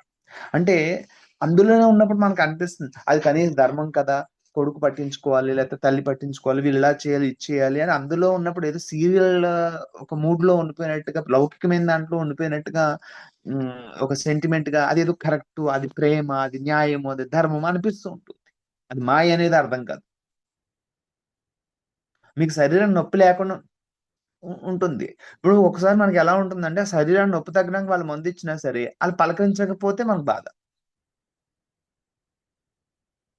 అరే శరీరానికి కదా నొప్పి, మరి మనసు ఎందుకు బాధపడుతుంది అంటే, ఈ మనసుకు నొప్పి ఉంది. ఆ మనసు నొప్పి తగ్గించేటువంటిది నీ కొడుకో కాదు, తండ్రో కాదు, బాబా. అంటే బాబా అంటే భగవంతుడు లేదా గురువు. అంటే జ్ఞానం అనే మందు ద్వారా తగ్గించుకోవాలి. అంటే ఎప్పుడైతే మనకి వాస్తవం తెలుస్తూ ఉంటుందో ఈ ఎక్స్పెక్టేషన్ తగ్గిపోతుంది. ఒకటి బలంగా అయినా మనం నమ్మాల్సింది ఏంటంటే, దేన్నైనా సరే నిశ్చలంగా ఎదుర్కొనే ఒక స్థితి ఉంది. ఇప్పుడు మనకు ఉందా లేదా పక్కన పెడదాం. ఎటువంటి జీవితంలో ఏ సంఘటన జరిగినప్పటికీ కూడా సుఖ దుఃఖానికి లోనవ్వకుండా నిశ్చలంగా ఎదుర్కొనే ఒక స్థితి ఉంది. అది జ్ఞానం వల్ల కలుగుతుంది, అవగాహన వల్ల కలుగుతుంది. ఆ స్థితికి వెళ్ళే ప్రయత్నం చేయాలి. కానీ వీళ్ళు పలకరిస్తాను, ఇంకెవరేదో చెప్తే నాకు ఆనందం కలుగుతుందనే అభిప్రాయాన్ని మనం ఇంకా ముందుకు తీసుకెళ్తూ ఉంటే ఎప్పటికి తెగుతుంది ఇది? ఇవాళ ఇది కాబట్టి ఇంకోటి పడుతుంది. ఎన్నాళ్ళు ఈ దేదీప్యమైనటువంటి బతుకు, ఎన్నాళ్ళు ఈ బెగ్గింగ్ బౌల్ పట్టుకుని గౌరవం కోసం ప్రపంచంలో తిరగటం అక్కడ. గౌరవం ఇవ్వకపోవడం వాడి సంస్కారం అక్కడ. సో ఈ వివేకం పెరిగినప్పుడు ఏమవుతుంది అంటే మనకి ఆటోమేటిక్ గా మనసు అనేటువంటిది నిశ్చలమైనప్పుడు ఈ ఆటోమేటిక్ పోతాయి అక్కడ. అందుకే బాబా అన్నాడు, నా కథలో లీలలో విన్నప్పుడు అమితమైన ఆనందం కలుగుతుంది, వీళ్ళు ప్రపంచ విషయం ఎలా తగులుకుంటారు అంటాడు. కాకపోతే మనకి వినడానికి అన్ని బాగానే ఉంటాయి, వ్యవహారంగా ఆచరించేటప్పుడు కొన్ని వస్తాయి. ఎందుకంటే ఆ ముసుగులో ఉన్నాం కాబట్టి. కొంచెం లోతుగా అర్థం చేసుకుంటే ఇవన్నీ అర్థమవుతాయి. ఎక్స్పెక్టేషన్ అనేది నిజంగా మానసిక దారిద్ర్యం. అది శరీరానికి రోగం వచ్చింది, శరీరం బాధపడుతుంది, మనిషికి ఆ బాధ ఒక్కటేనా అంటే మనసు చేసే గందరగోళం ఎక్కువ ఉంది మనకి. ఇది 40% అయితే 60% మనసు చేసే నొప్పి ఎక్కువ ఉంటుంది, మనకి బాధ ఎక్కువ ఉంటుంది. అవగాహన పెరిగితే అది ఉండదు. శరీరానికి రోగం వచ్చిందో ఉంటుంది అంతే. దాన్ని తగ్గించుకోవడానికి ఔషధమా ఇంకోట అనేటువంటిది. ఇప్పుడు అవతల వాళ్ళు మనం మంచిగా చూసుకోవాలనేది, ఇప్పుడు బాధ్యతలు బంధాలు అనేది ఉంది. కానీ మనం అవతల వాళ్ళతో ఎలా ఉండాలనేది 100% మన చేతుల్లో ఉంది. కానీ అవతల వాళ్ళు మనతో ఎలా ఉండాలో మన చేతుల్లో లేదు. ఒకవేళ అవతల వాళ్ళు మనతో ఎలా ఉంటే బాగుంటుందో వాళ్ళు అలా ఉండడానికి మనం ఏం చేయాలో అదే మన చేతుల్లో.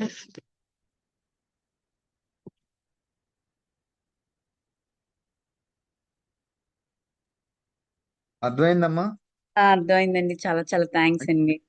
సో చెప్పడం హ్యాపీ. ఈజీయే, ఆచరణలో తెచ్చుకున్నప్పుడే తెలుస్తుంది. అవునండి. అంటే ఆ టైము అంతే. వచ్చేసరికి అది ఇది అక్కడ ఉండాలి. అంటే ఆ జ్ఞానం అనేది ఆ టైంలో ఆ అది పరిస్థితిలో ఉన్నప్పుడు అది అది చాలా నీచమైనటువంటి మానసిక దౌర్బల్యం అండి అది, ఎక్స్పెక్టేషన్ అనేది. ఉమ్, అంటే ఒక్కొక్కసారి కొంతమంది మనసు చివుక్కుమంటుంది ఈ మాట అనగానే, కానీ మహాత్ములు ఇంకా గట్టిగా చెప్పారు దాన్ని. నిజమే లోపల అనంతమైన అనంతతత్వం లోపల ఉంది. దాన్ని వదిలిపెట్టి బయటికి మనం పరిగెట్టడం అనేది.